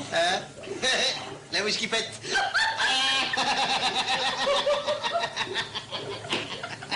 La science, ce sont d'abord des hommes et des femmes qui cherchent. Alors, aidez-les. Envoyez des sous. Oui, plein, oui. Et voilà, Anne-Charlotte est morte de rire. Ouais. Mais tu les connais par cœur, hein, tu nous les récites en plus hors antenne. Là. Ouais, c'est con qu'il n'y ait pas les micros branchés parce que pendant les chansons, je suis à fond. C'est vrai que tu les. Mais tout à l'heure, tu étais à fond là sur David et Bensoussan. Ouais. Qu'est-ce qu'on vend pour les vacances? C'est quand même monstrueux. C'est leur plus grande chanson. Ouais, moi, je préfère le Jean-Pierre François qu'on a entendu au début quand même. Et dans le livre, ce qui est très très drôle, tu as le top 50 justement entièrement pied noir avec Phil Barnet. J'ai plus de tissu. Enfin, c'est extraordinaire. Si tu peux le retrouver, il y en a pas mal. Tu peux nous les dire. C'est vers la fin, top 50. Et donc pour continuer, si. Voilà, dis-nous les titres là. C'est le top sentier. Le top sentier, voilà. Vous voulez le top sentier? Vas-y, dis-nous quelques-uns. J'ai liquidé mon stock d'amour de Phil Barnet. Pour toi, je reste ouvert le dimanche. Reste avec moi, je te fais un prix de David et Bensoussan. David et Bensoussan. C'est chic. Très bien payé d'ailleurs. Alors après, qu'est-ce qu'on a? Les ongles pour se gratter de Claude-Michel Schoenberg. C'est pas mal ça. Nemekipa de Samy Brel. Ah, je vais écouter celle-là. Une main devant, une main derrière. Toujours de Claude-Michel Schoenberg. Ah, ça me rappelle les souvenirs, ça. non, je commente. D'accord, moi ça me fait penser à leur sketch. Devant, t'es bien. Derrière, faudrait voir être un peu moins émotif quand tu passes à la télé. Ça n'a rien à voir, vous savez que ça me rappelle la pote qu'avait fait Foucault une fois. Il devait animer, je sais plus, une chanson, enfin, présenter un truc, ça s'appelait... à côté ou je sais plus à l'envers, je sais plus comment, et il avait présenté ça par devant, par derrière. Oui, ça s'appelait en direct. À l'envers, à l'endroit, et il avait présenté par devant, par derrière. Alors, donc nous en étions à Dominique Farrugia. Ouais. Donc, il montait des bandes annonces pour Canal+ à la base, et c'est le seul technicien finalement de la chaîne qui va finir directeur des programmes. C'est au fond, Farrugia, c'est quand même une success story à la française. Hein. Moi, j'ai un profond respect pour ce bonhomme quand même.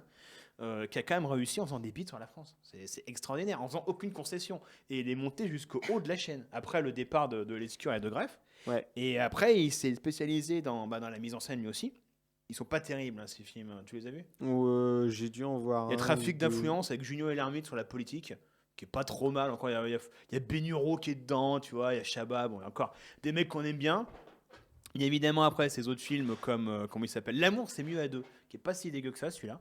Et après c'est l'engrenage quoi, c'est les Franck Dubosc, voilà, le Marquis avec Richard Berry malheureusement, et Bis avec Ken Merritt qui était pas si dégueu, son dernier sorti cette année, qui était plutôt tu l'as pas vu dans celui-là? Non.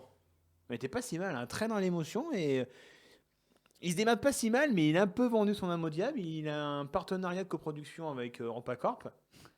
C'est quand même aussi un vrai. C'est ça qui est dingue, Farrugia. C'est un vrai. C'est un homme d'argent. C'est ça, c'est un homme d'argent. Voilà. C'est un homme d'affaires. Ouais. Avec Comédie, il a commencé comme ça. Puis ensuite, quand il est allé sur Canal, c'est quand même parce qu'ils avaient besoin d'une caution historique, humoristique. Mais il n'a rien fait sur Canal. D'ailleurs, il est resté à peine une année. Et vraiment, c'était plus un titre honorifique qu'autre chose, quoi. C'était pour calmer les abonnés. Après, gros succès en tant que producteur quand même. Hein. Paparazzi, Le Clone, rappelez-vous du Clone avec Dieudonné et Ellie. Mes Amis, le premier film des années vicieuses que j'ai pas encore vu. Vidoc, quand même. Meilleur espoir féminin, Monsieur Batignolles, 7 ans de mariage. Immortel, donc Bilal, c'est lui qui l'avait produit. RTT, de Caméra, comme quoi, beaucoup de réussite. Beaucoup de réussite, comme quoi on peut être un nul et après faire de la merde. Dépression et des potes. Avec Harry Habitant. Ah, il y a Harry Habitant. Ah, ouais. Comme quoi, il y a vraiment une transmission de pensée. Hein. Et après, il y a Chantal Lobby, évidemment, qui elle aussi a une carrière, on l'a évoqué un peu tout à l'heure, de speakerine, d'animatrice radio, une collaboration avec Bruno Carrette. Elle vient du Sud, elle à la base, si je ne m'abuse, elle vient de Nice, tout comme Bruno Carrette. Elle a commencé, je crois, sur France 3 Auvergne, donc rien à voir. C'est vrai que moi, je trouve que c'est une très belle femme, c'est vrai qu'elle est devenue speakerine, voilà, c'est vraiment une tradition aussi de la télévision. Et elle aussi, elle met un metteur en scène après, avec en 2002, Laisse tes mains sur mes hanches. Ouais, il y a quelques trucs assez sympas. Ouais, tu l'as vu ça parle de quoi, ça? Il est bien. C'est l'histoire d'une bande de copines qui cherchent à se caser, si mes souvenirs sont bons. Mais tout l'intérêt du film, c'est la BO avec Alamo. C'est Adamo. Toutes les semaines, elles se voient et elles font des soirées où elles écoutent que du Adamo. Et puis, il y a une très belle réplique qui est et si pour une fois on écoutait du Johnny? Ah oui, mais ce serait plus une soirée Adamo. Oui, c'est logique, Mais apparemment, elle a pas fait que ça. Elle a aussi fait des scènes, notamment celui des tuches. Quoi? Des tuches. Ah, j'ai pas vu ça. D'Olivier Barrault. Ouf. Hello, my name's James Cameron. I'm the director of such films as Terminator, Aliens, and more recently, The Abyss. Maybe you've heard about them. Listen, let's be serious. When I'm directing a motion picture, I don't have time to be massaging my scalp with hair lotions. This kind of attitude is very irresponsible. It's not done on a major motion picture. So, if you see the following scene. Même quand je dirige un film, je trouve toujours le temps le matin pour ma lotion pétrolane. Je tiens trop à mes cheveux. Chaque matin, une bonne friction de lotion pétrolane, ça tonifie les cheveux. C'est à base de produits naturels. Alors, les cheveux à problème, les pellicules, c'est pas pour moi. Right to the foundation against directors who don't do shit on their shoot. Foundation against directors who don't do shit on their shoot. Mail PO Box 8074, 8941, Hollywood, California, USA. We're talking about motion pictures, not lotion mixtures. Hello, my name is Sam Raimi. I'm the director of such movies as Evil Dead, Crime Wave, Mort sur la Grille, Evil Dead 2, and most recently, Darkman.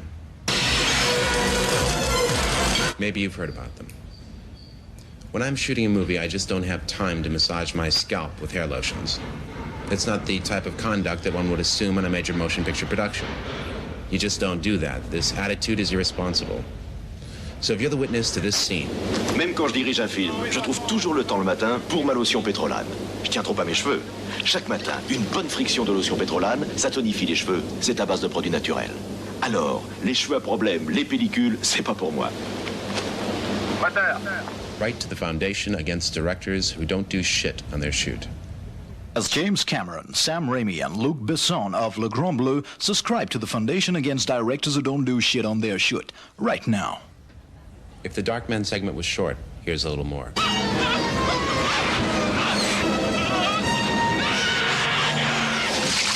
Thank you for your attention.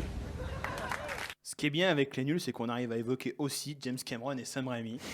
Donc c'est vraiment la pop culture par excellence et ça fait du bien d'avoir ça dans Super Grave, tout simplement. Ben voilà.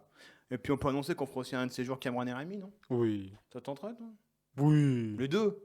Oui, mais oui, pas en même temps. Il y en a un peu plus, je vous le mets quand même. Ouais. Alors on pourrait évoquer, pour finir, le Quatuor, évidemment, le regretté Bruno Carrette. On l'a évoqué très vite, hein, donc mort à 33 ans du sida, enfin de complications dues au sida, exactement. Ouais. C'est complexe. On n'est pas là pour parler de maladie, mais c'est vrai que c'est un parcours assez foudroyé dans la mesure où, en plus des Nuls, il avait tourné un film que j'aime beaucoup, moi, qui s'appelle Sans peur et sans reproche, de Gérard Jugnot. Ouais. Le premier Jugnot, si je ne m'abuse, ou le deuxième. Ouais, ça doit être le premier. Mais il a Après, ce coup de toujours, ouais. Il a un... Ah oui, c'est le deuxième. Il a un petit rôle. Mais il devait avoir un rôle très important. Il devait Ouais. jouer Bayard à la base. Mais Jugnot avait confié le rôle, je crois, à Pierre Martin, je ne sais plus comment il s'appelle. Bref, il lui a confié un autre rôle et Carrette, très fidèle au Nul, a décliné le rôle et finalement a accepté qu'à la condition d'avoir très très peu de tournage. Donc il a fait 2 scènes et Jugnot dit que c'était l'un des plus drôles du cinéma français en devenir. Et voilà, malheureusement. Et on l'avait découvert aussi dans Palace. Ouais. La série de Jean-Michel Ribes, c'est une époque hein, quand même, ça, quand on était gosse, il y avait des bons trucs quand même. Palace, il y avait tout le cinéma français, il y avait tous les plus grands comiques de l'époque. Et Valérie Lemercier. Le Mercier, c'est long, on l'a découvert. Adeline Fion. Audeline. Ah oui, Audeline, putain, je suis con. Oh là là, comment je me suis grillé auprès de nos auditeurs. Je suis pas du tout en fait de crédit pour cette émission. Voilà, à la fin de l'émission. Et Carrette, lui, à pas confondre avec l'autre Carrette, hein, l'acteur des années 30, a quand même tourné avec Louis Malle, excusez du peu, l'un des derniers films de Louis Malle, un rôle vraiment de composition où il joue un routier plus ou moins obsédé sexuel et vraiment de droite, anticommuniste et compagnie. Et c'est vrai que le monde du cinéma lui a quand même ouvert les bras tout de suite, quoi, des très bonnes critiques. Nomination au César, je ne sais même pas s'il a vu le César, non ? Je crois pas. Il a été nommé. Il était déjà mort à cette époque, hein, quand oui, il est c'est sorti. ça. Hein. Oui. Donc voilà, Bruno Carrette, c'est vraiment un destin fauché.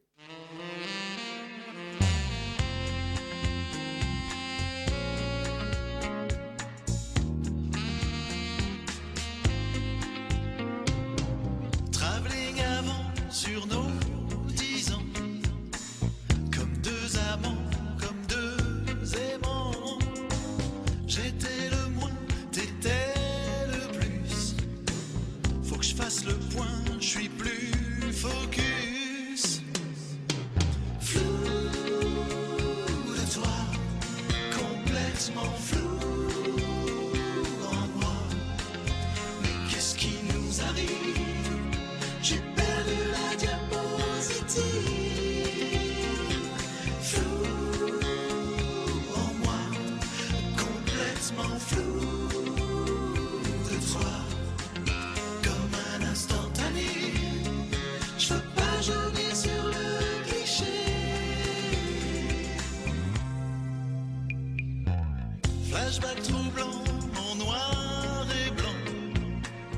sur tes fous rires infiniment.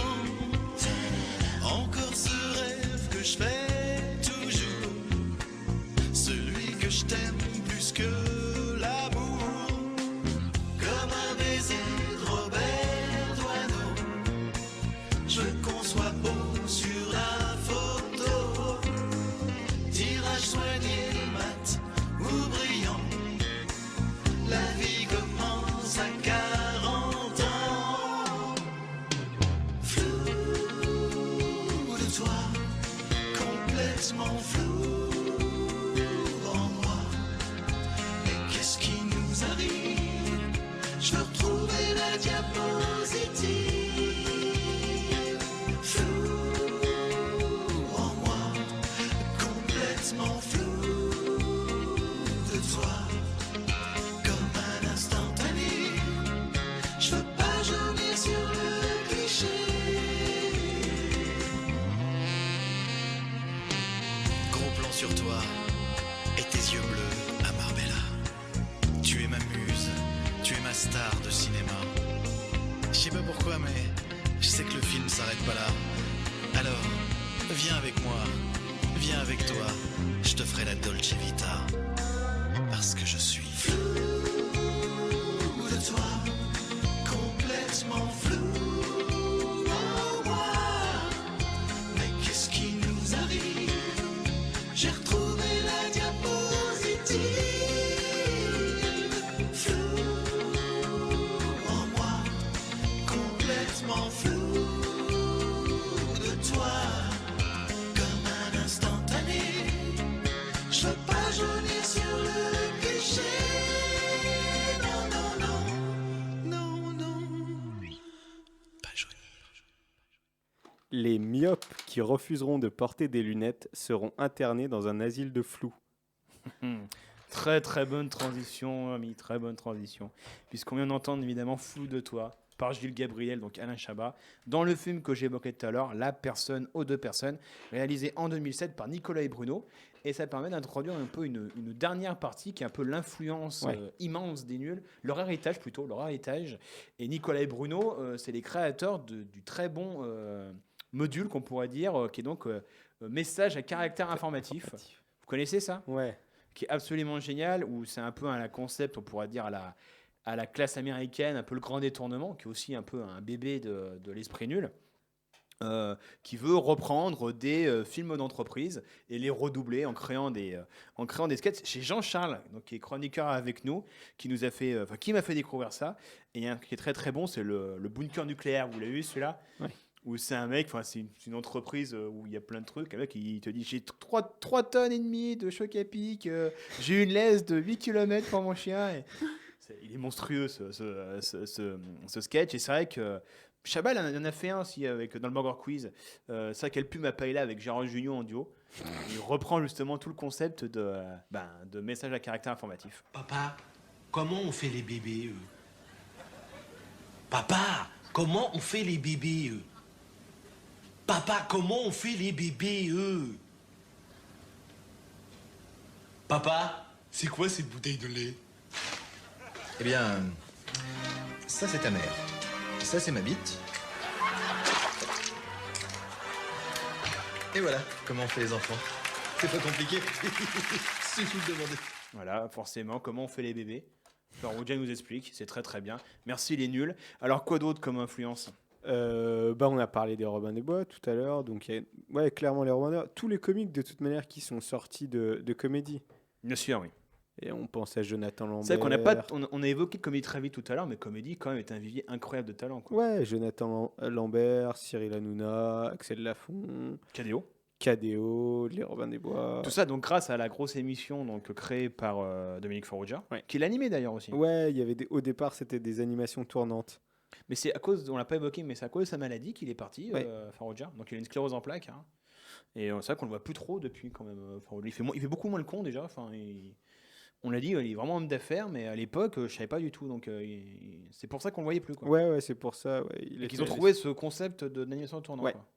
Donc c'était quoi? Il y avait qui? Donc KDO qui animait Il y a eu KDO, il y a eu Bah, il y a eu Chabat. Chabat l'a fait aussi? Ouais, Je me rappelle Chabat plus. l'a fait. Mais c'était pendant 2 ou 3 semaines, il le faisait. Qui a eu. Je Laurent sais Baffie plus. l'a fait, je crois. Non? Ouais, c'est possible. Enfin, il y a eu pas mal de monde. C'était vraiment que des gros noms. Et puis après, c'est KDO qu'on repris pendant 2 ans, presque 2 ans. Mais qu'ils c'est l'ont vrai que fait. cette émission, c'est le même concept un peu que Nulle part ailleurs, c'est-à-dire une émission à 19h, 20h, en direct, tous les jours. Donc forcément, tu as un abattement quoi, dans la Ouais. vanne, avec deux francs 6 sous. Quoi. Ils avaient des perruques. Ouais, bah les Robin des Bois, ils ont arrêté parce qu'ils en pouvaient plus. Il fallait qu'ils fassent entre 2 et 3 sketchs par jour. Alors des fois, tu es vraiment drôle, des fois, tu Ouais. pas drôle du tout. Tout dépend de ton inspiration, mais tu dois rendre, c'est de l'abattage constamment.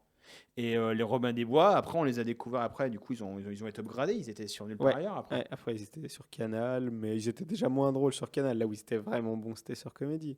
Mais c'est vrai qu'il y a ce côté, les Robin des Bois complètement décalés, Ouais. complètement non-sensiques.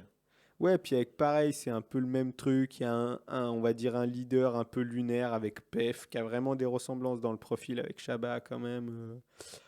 Voilà, et puis bon. mais- Maurice Barthélémy, Jean-Paul Rouve. Ouais, non. Ils ont tous fini au cinéma, hein, comme les nuls d'ailleurs. Ouais. Bien souvent metteur en scène d'ailleurs. Pef et voilà. On sait le succès qu'il a grâce au professeur Kev Adams. Les profs. Tu t'en prince, princesse. Tu t'en prince, princesse. Et c'est tout le monde se barre de l'émission. Voilà. Et qui d'autre encore? Non, Pierre d'Olivier évidemment. KDO, qui ont quand même. Alors, il y avait beaucoup de déchets dans ce qu'il faisait, mais il y avait des trucs géniaux. Le Camoulox, qui était quand même vachement bien. le Alors Camoulox. après, dans quelques minutes, on va avoir un extrait justement, pas du Camoulox, mais des Jean-Michel, Ouais. compile des chanteurs inconnus, qui est quand même un hommage ultime au nul, dans ce Ouais. côté création de purs personnages, d'un univers barré, autoréférencé. C'est vrai qu'ils vont très très loin quand même.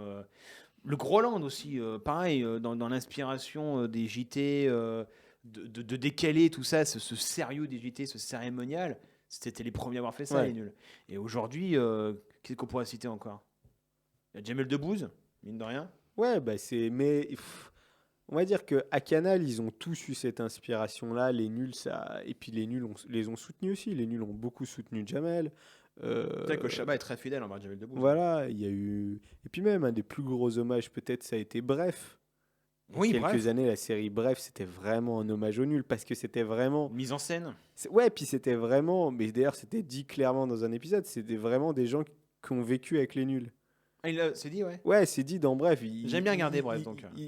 Il disait clairement que bah voilà, quand ils étaient ados, eux, ce qui a créé leur cinéphilie, ce qui a créé aussi leur amour de l'humour, c'était les nuls. Et il y a un sketch où ils font toutes les répliques Lesté de la peur. Ah, putain, je l'ai pas vu celui-là. Mais il y a aussi Camelot dans le même esprit. Ouais. D'avoir créé aussi une troupe. C'est peut-être plus familial Camelot, dans l'esprit d'Astier, le père, le frère, la mère, etc. Oui, c'est ça, ouais. Ouais, je crois que c'est ça. Et Chabat joue d'ailleurs dans Camelot. Oui, il a un rôle, je sais plus, de collecteur d'impôts, je sais plus, mais oui. Dans la saison 4 ou 5, ouais. Il y a Omar et Fred aussi dans le fameux esprit de Canal. Moi, je dirais que c'est peut-être les derniers, peut-être. Mais Ouais, mais après, ça, c'était tout le côté, un peu tous ceux qui venaient de Radio Nova. Oui. Jamel, Omar et Fred, un peu Eric et Ramzy aussi, qui était une bande à part. Eric et Ramzy qu'on n'a pas cité. Ouais. Voilà. Qui c'est qu'on pourrait dire d'autre encore? T'en vois d'autres? Mal. Harry Habitant. Ouais. Non, mais c'est vrai que là, il y a, à l'heure actuelle, quoi que ça revient depuis 1 an ou 2, mais c'est très moyen, le sketch en direct, vraiment, ça n'existe plus, quoi. Avant, sur Canal aussi, il y avait voilà, des sketchs en direct dans Nulle part ailleurs. Mais ça revient comment aujourd'hui? Je vois pas. Bah, là, à l'heure actuelle, ils essayent un peu, il y a quelques trucs, ils font le Gorafi en direct. Ah Alors, oui, c'est pas des vrais sketchs, c'est beaucoup moins intéressant. Bah, vraiment, la reprise du Gorafi en live, c'est vraiment du copier-coller des nuls. Et même, il y avait eu Monsieur Poulpe et je sais plus, et une nana qui faisait pareil des c'était la infos même année, hein. aussi. Ouais, et C'était c'était juste pas les mêmes jours dans la semaine. Je pense juste que Canal, ils étaient vraiment à la recherche d'auditeurs, quoi, parce qu'ils se sont fait manger par Hanouna, ouais, parce qu'ils sont en train de se planter. qui lui est vraiment Mais c'est, sur de l'impro. Hanouna, ce qu'il fait, c'est franchement du Canal. Il fait, ou du moins du comédie, quoi. Bah. Et le retournement de perruque et tout, c'est ce qu'il faisait à l'époque. Il n'a pas changé une virgule. C'est l'esprit Canal. Et aujourd'hui, il en fait aussi. Arthur aussi en fait à la télévision. Une sorte de grande mode à l'heure actuelle de la parodie. Marin Garmets presents Miami Vice.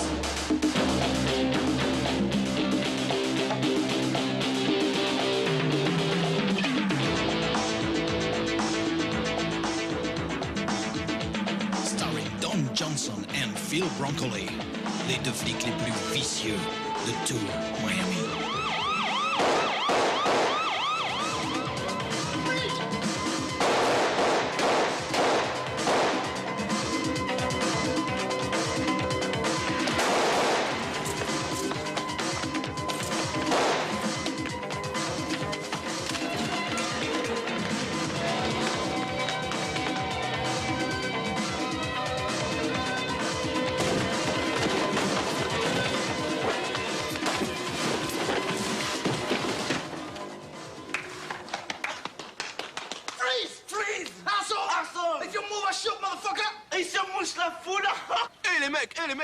Calme, je suis un mec à la cool, moi. Je suis pas un enculeur de maman. Suce ma bite. Bah non, suce ma bite. Toujours t'en fasses trop, toi. Et ça, là? C'est que ça.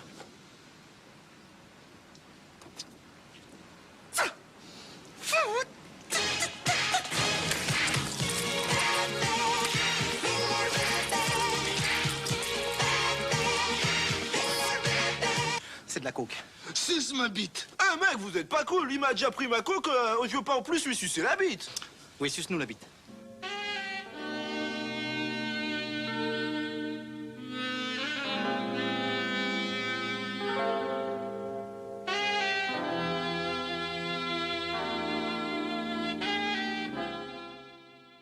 Et évidemment, on fait plaisir à Johan. On passe un extrait de Michael Mann. Miami Vice, rien à voir avec la série, ou deux flics amis. Et oui, toi tu fais un peu le karaoké pendant les extraits en fait. Complètement. Elle récite les dialogues sur les paroles de Farroujah, Carrette et d'Alain Chabat. Ouais.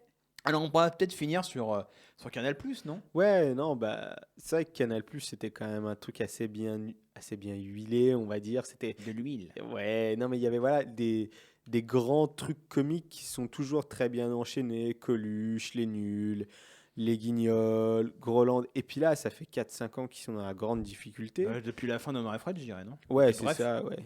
Moi, je pense que Bref, ça a quand même encore à peu près marché. C'est après Bref où vraiment. Ouais, ça commence à se casser la gueule. Ouais. Bah, toute la question à l'heure actuelle, c'est de trouver justement de nouveaux comiques aptes d'avoir un univers aussi fou, décalé.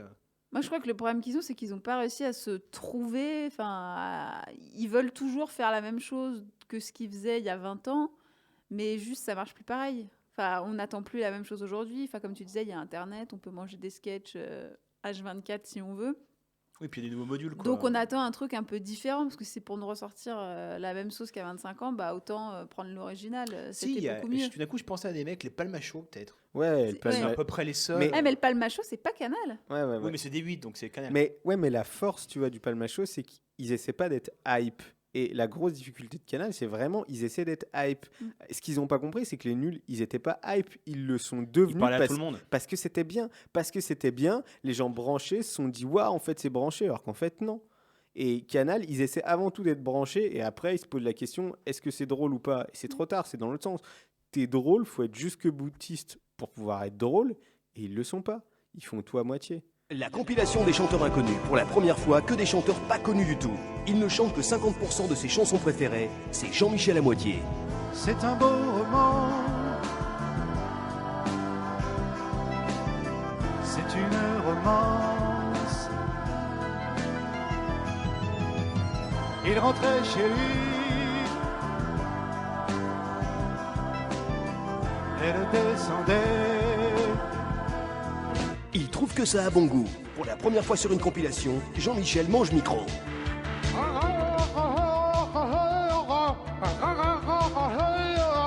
Il ne voit pas l'intérêt d'user sa voix, c'est Jean-Michel chante pas.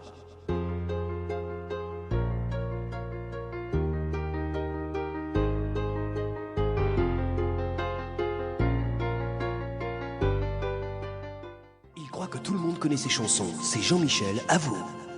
J'ai pas trouvé le temps. À vous. J'ai pas trouvé le temps. Quand il a mal au ventre, Jean-Michel Castro sur la compile des chanteurs inconnus. On m'a trop donné bien avant l'envie. J'ai oublié les rêves et les merci. Toutes ces...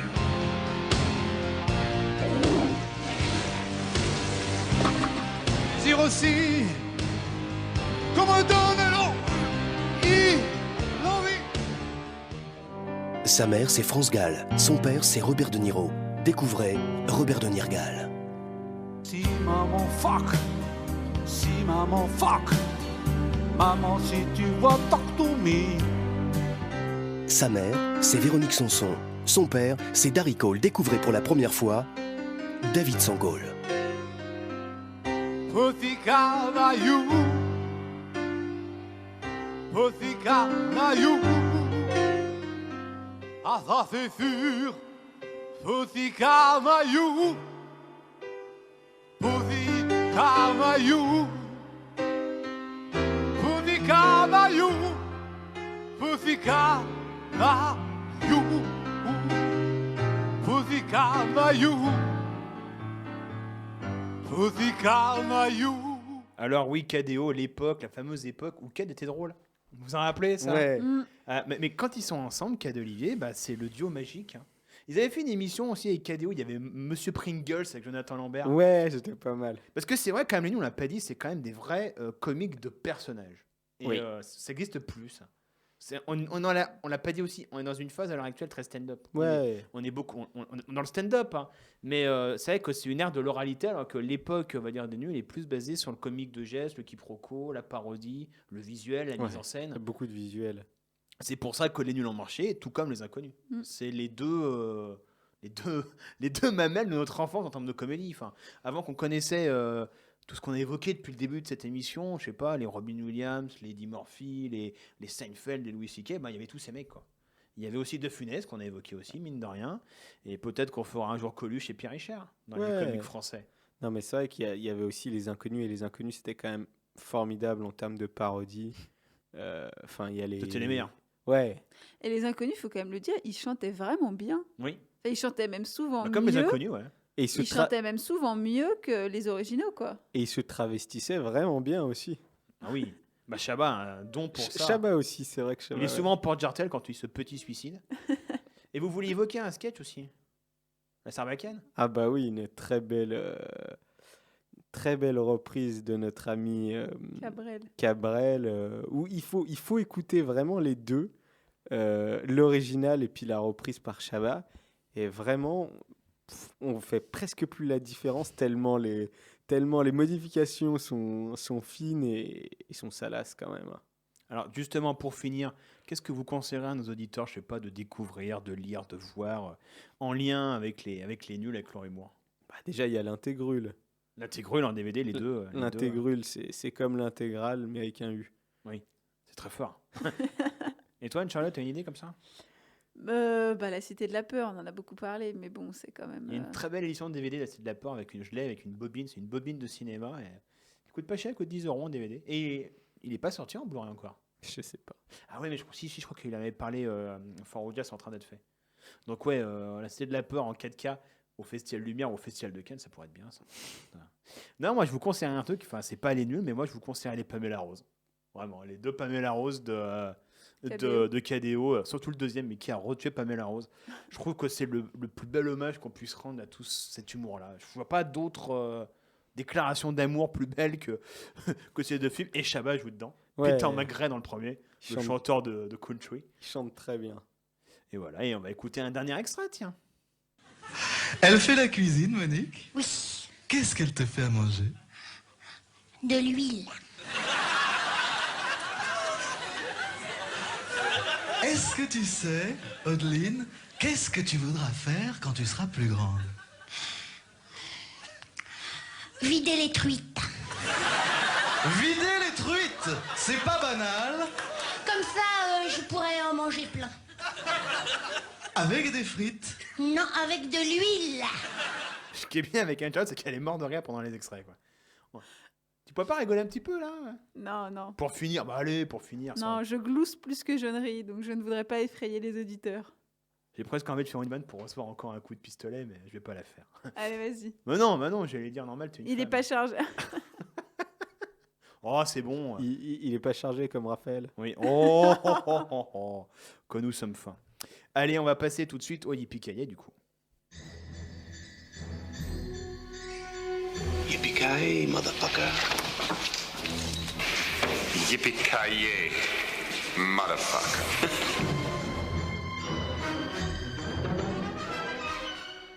Alors, cette semaine, on va se faire un petit yippee-ki-yay collectif, j'ai envie de dire, sur un film qu'on a adoré. C'est toujours bien de faire des trucs à Et plusieurs. puis, comme on évoque souvent Tom Cruise, on va continuer, on va évoquer évidemment Mission Impossible, le 5e du nom, Rogue Nation. Oui, alors on a l'impression d'être un peu face à un scénario de James Bond des années 70. Ce qui n'est pas pour me déplaire. Ouais, ce qui nous plaît tous. Donc encore une fois, Tom Cruise doit sauver le monde, hein, si on peut dire. Là, il combat alors... Le syndicat. Voilà, c'est le spectre. C'est pas le spectre, c'est le syndicat, mais c'est à peu près pareil. Déjà, moi, au bout de 3 minutes, je bande comme un âne. Un truc qui cite le spectre, voilà. Encore une fois, il est désavoué, hein, comme dans le d'hab. 1, comme dans le 3, comme dans... Voilà. Voilà, on va dire le gros intérêt du film, c'est que donc, le réalisateur, Christopher McQuarrie. Voilà, Christopher McQuarrie, est arrivé à créer une vraie ambiance années 70 où il mêle très très bien l'action et l'humour. Et il a presque fait un buddy movie, un double buddy movie en fait. Un buddy movie Simon Pegg, Tom Cruise, et un buddy movie mixte. Tom Cruise, Rebecca Ferguson. Qui est très très belle, très James Bond girl au possible.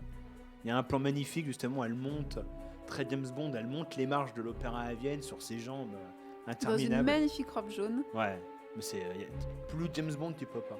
Moi j'ai juste envie de vous conseiller en fait, si vous voulez voir les James Bond, arrêtez de voir les James Bond, voyez Kingsman, voyez Spy, voyez Mission Impossible et emmerdez Daniel Craig profondément. Donc oui, Anne-Charlotte. Non, il faut pas complètement emmerder Daniel Craig parce qu'il est quand même plutôt bel homme. Oui, mais ça c'est ce que vous sentez toutes. Sur Mission Impossible. Roger Moore est bel homme. Ce qui est bien avec Rebecca Ferguson, c'est que soit elle est hyper sexy, hyper belle, mais en même temps, elle est pas juste là en faire valoir de Tom Cruise, quoi. Elle a c'est la vraiment deuxième fois après Mad Max, après Furiosa, qu'on a vraiment un personnage féminin fort qui est pas un faire-valoir. Il n'y a pas d'histoire d'amour, il n'y a pas de baiser. Oui, il n'y a pas de baiser, tu vois ce que je veux dire. Non, il n'y a pas de baiser, mais bon, à la fin, elle lui dit quand même, tu sais où me trouver. Oui, mais il n'y aura rien, c'est qui est intéressant, parce que dans la Mission Impossible, on sait bien que les femmes, elles, comme à James Bond, elles dégagent. Bah oui, c'est pour ça que c'est intéressant de voir ça pour une fois.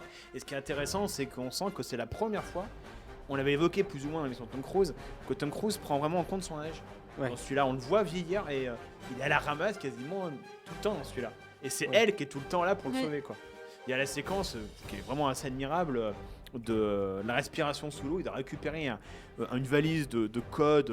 Il doit échanger deux cartes de sécurité. Ouais. Pour faire rentrer Simon Pegg pour récupérer des codes. C'est un peu compliqué.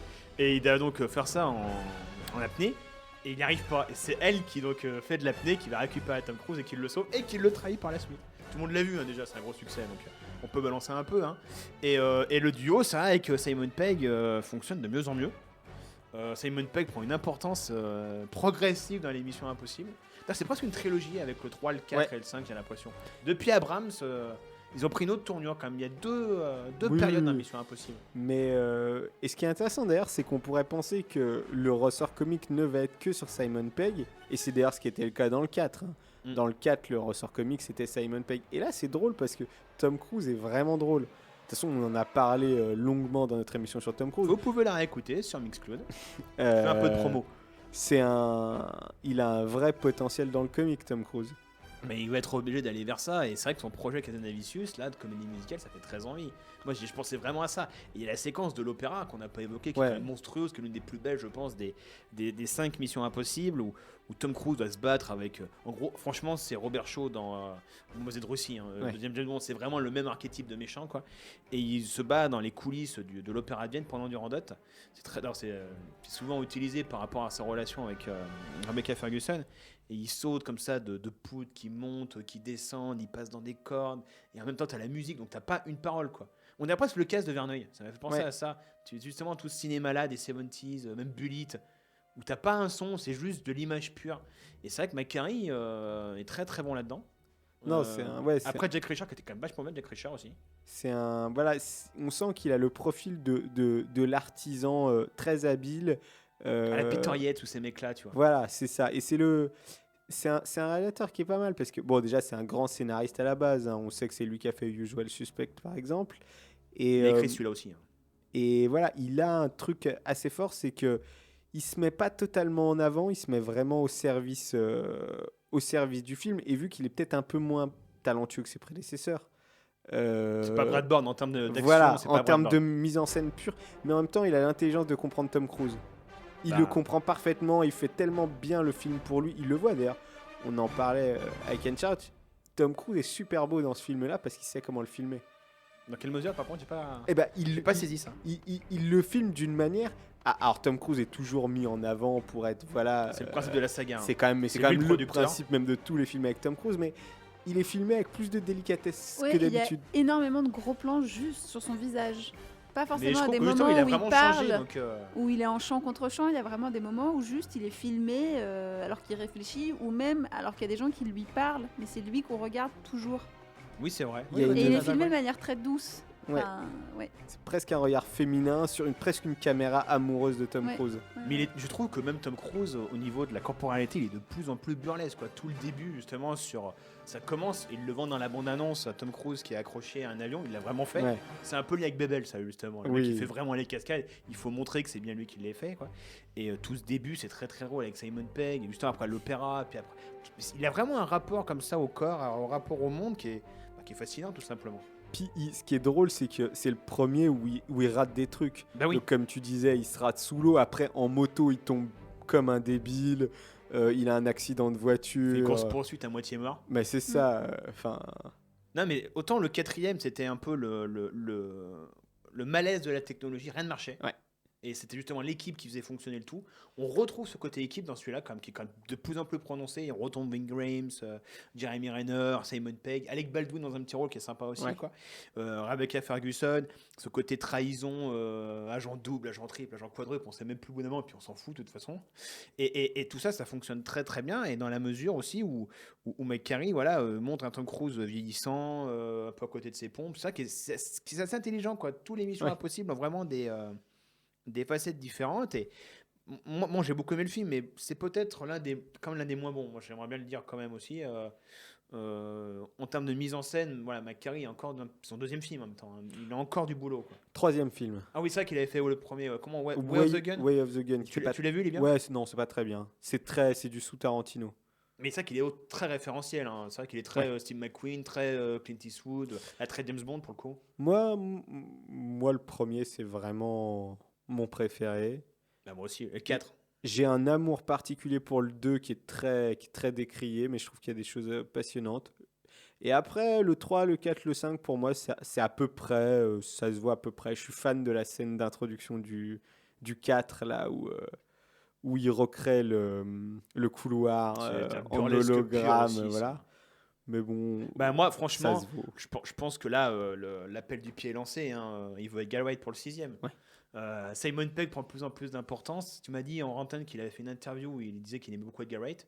Oui, il en a reparlé. Alors, il l'avait déjà dit. On l'avait dit dans l'émission sur Tom Cruise. Il y a 3-4 ans, il avait déjà parlé d'Edgar Wright. Il avait dit Wright. c'était soit Brad Bird, soit Wright sur le 4. Et il en a reparlé il n'y a pas longtemps en disant qu'il aimait vraiment beaucoup ce qu'il faisait et qu'il avait beaucoup aimé le dernier. Le dernier pub. Ouais. Tu m'étonnes. Il est vraiment intelligent. Et juste pour finir, moi j'adore cette fin qu'on dévoilera pas, mais qui est anti-spectaculairement possible dans un blockbuster, qui est complètement James Bondienne, mais des années 60, absolument génial. Et voilà, allez voir donc Mission Impossible. Tout le monde l'a déjà vu de toute façon. Ça cartonne. Retournez-y. Bah voilà. C'est justement dans Austin Powers, dans Goldmember, c'est si vous avez un film à voir cet été, allez voir Austin Powers. Si vous devez voir 2 films, retournez voir Austin Powers. C'est exactement ça. Et franchement, je crois que c'est le meilleur film de l'été.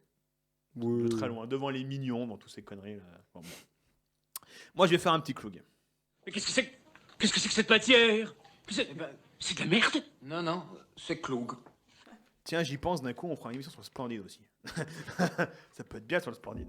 Alors, un petit cloug sur une petite déception sur la nouvelle saison de True Detective, saison 2.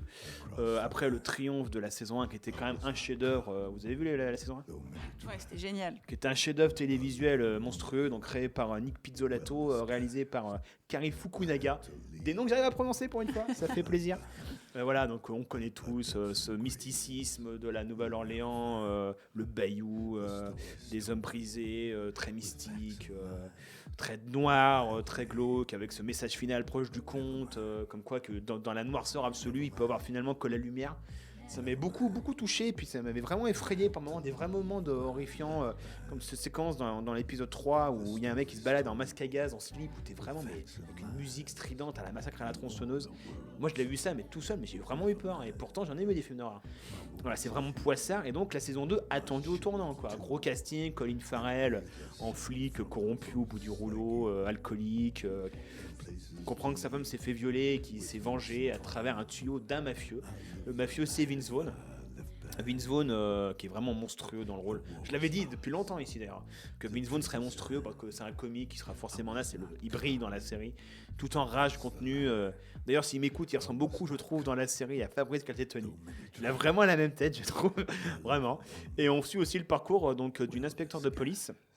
Un inspecteur de police joué par Rachel McAdams, dont son père est plus ou moins un patron de secte, et d'un soldat, un vétéran d'Afghanistan homosexuel joué par Taylor Kitsch.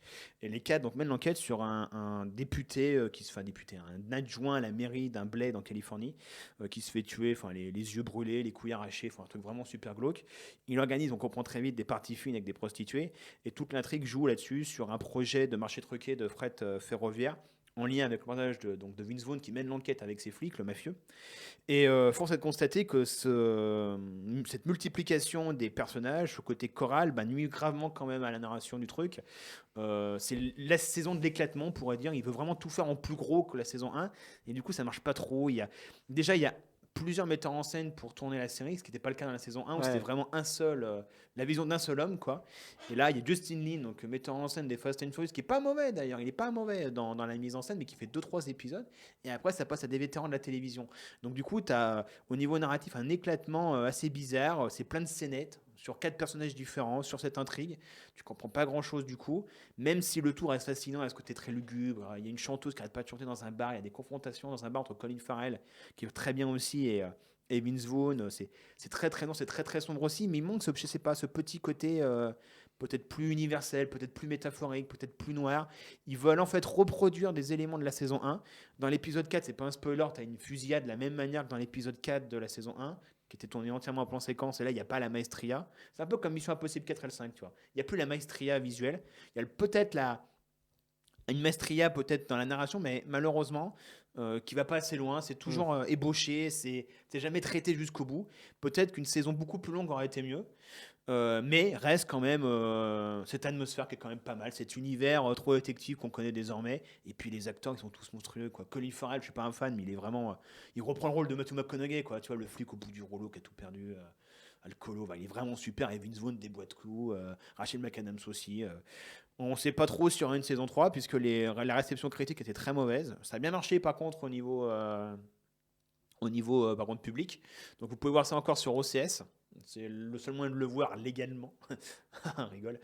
Et voilà, donc je sais pas sur une saison 3, mais si une saison 3, moi je proposerais bien un truc dans la neige, moi avec Nicolas Cage. Voilà, si vous m'écoutez. Et apparemment, il a déjà une idée, Nick Pizzolatto, pour la saison 3. Il va faire un truc beaucoup plus humoristique dans la veine de The Big Lebowski, avec 2 personnages seulement, et dans la veine de Raymond Chandler. Donc toujours très marqué, littérature, film noir et compagnie. Et il a dit, comme un peu les nuls, justement, on sera nul l'émission, qu'après il arrête parce que c'est énormément de travail, ce qui est compréhensible. Et voilà. Donc petite déception, mais ça reste quand même pas mal. Hein. C'est quand même du HBO, et puis bon, il y a du cul. Et de la violence. Tout ce que j'aime, quoi. Viens me voir à Los Angeles, on passera Noël en famille, on fera la fête. Alors je vous remercie d'avoir évoqué les nuls, cet humour-là bien français, bien de chez nous, qui sent bon le camembert. La saucisson. Mais qui était révolutionnaire quand même en son temps, et qui l'est toujours. Donc écoutez, revoyez, faites tout ce que vous voulez autour des nuls, lisez leurs livres, enfin tout ce que vous pouvez choper sur eux, faites-le. Je remercie Jimmy pour son travail son, parce qu'on a été un petit peu dissipé à cause de notre arme. Vous pouvez nous retrouver sur Facebook, sur la page Super Grave l'émission, tout comme Mixcloud, pour écouter nos podcasts, au même nom. On se retrouve dans 15 jours pour évoquer le studio anglais le plus connu de tous les temps. On va plutôt se diriger vers le fantastique et l'horreur, plus dans le mode gothique. On va rendre hommage à un certain Christopher Lee. Beaucoup d'indices pour la prochaine fois. Et on se quitte par les ennemis jurés des nuls, finalement. C'est un peu comme Jean-Paul Belmondo et Alain Delon. Il y avait les nuls et il y avait donc les inconnus. Donc on va passer à la concurrence. On va écouter l'un de leurs morceaux cultes, C'est toi que je t'aime. Voilà, l'une de mes préférées. Et on se retrouve du coup dans une semaine. À bientôt. Salut. Salut.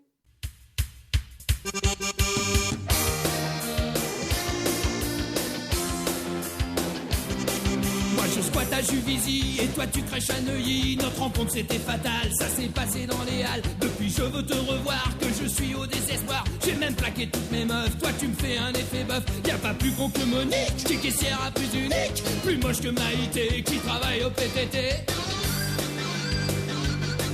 Je sais pas comment te dire ce que je peux pas écrire. Faudrait que j'invente des mots qui existent pas dans le dico. C'est toi que je t'aime vachement beaucoup. C'est toi que je t'aime vachement beaucoup. Je t'inventerai un domaine où l'amour sera roi. Je bosserai toute la semaine, même le dimanche chez Ikea. Je ferai de la variété pour passer chez Sabatier. Et que même s'il le faut, j'irai chanter chez Foucault. Je suis capable pour faire du fric, d'être caissier à prix unique et de passer tout l'été à me faire chier au PTT. Je sais pas comment te dire ce que je peux pas écrire. Faudrait que j'invente des mots qui existent pas dans le dico. C'est toi que je t'aime vachement beaucoup. C'est toi que je t'aime vachement beaucoup. Pour toi je repasserai mon bac. Je serai poli avec ta mère. Je voterai pour Jacques Chirac. J'arrêterai de boire de la bière. Je mettrai un costard cravate. J'irai à Roland Garros. Je te jure j'aurai plus de morbac. J'écouterai des Miss Rousseau. Je te donnerai pour la Croix-Rouge. Je serai plus 36 Casula. J'achèterai le Figaro. Je pisserai plus dans le lavabo. Je sais pas comment te dire ce que je peux pas écrire. Faudrait que j'invente des mots qui existent pas dans le dico. C'est toi que je t'aime vachement beaucoup. C'est toi que je t'aime vachement beaucoup. C'est toi que je t'aime vachement beaucoup.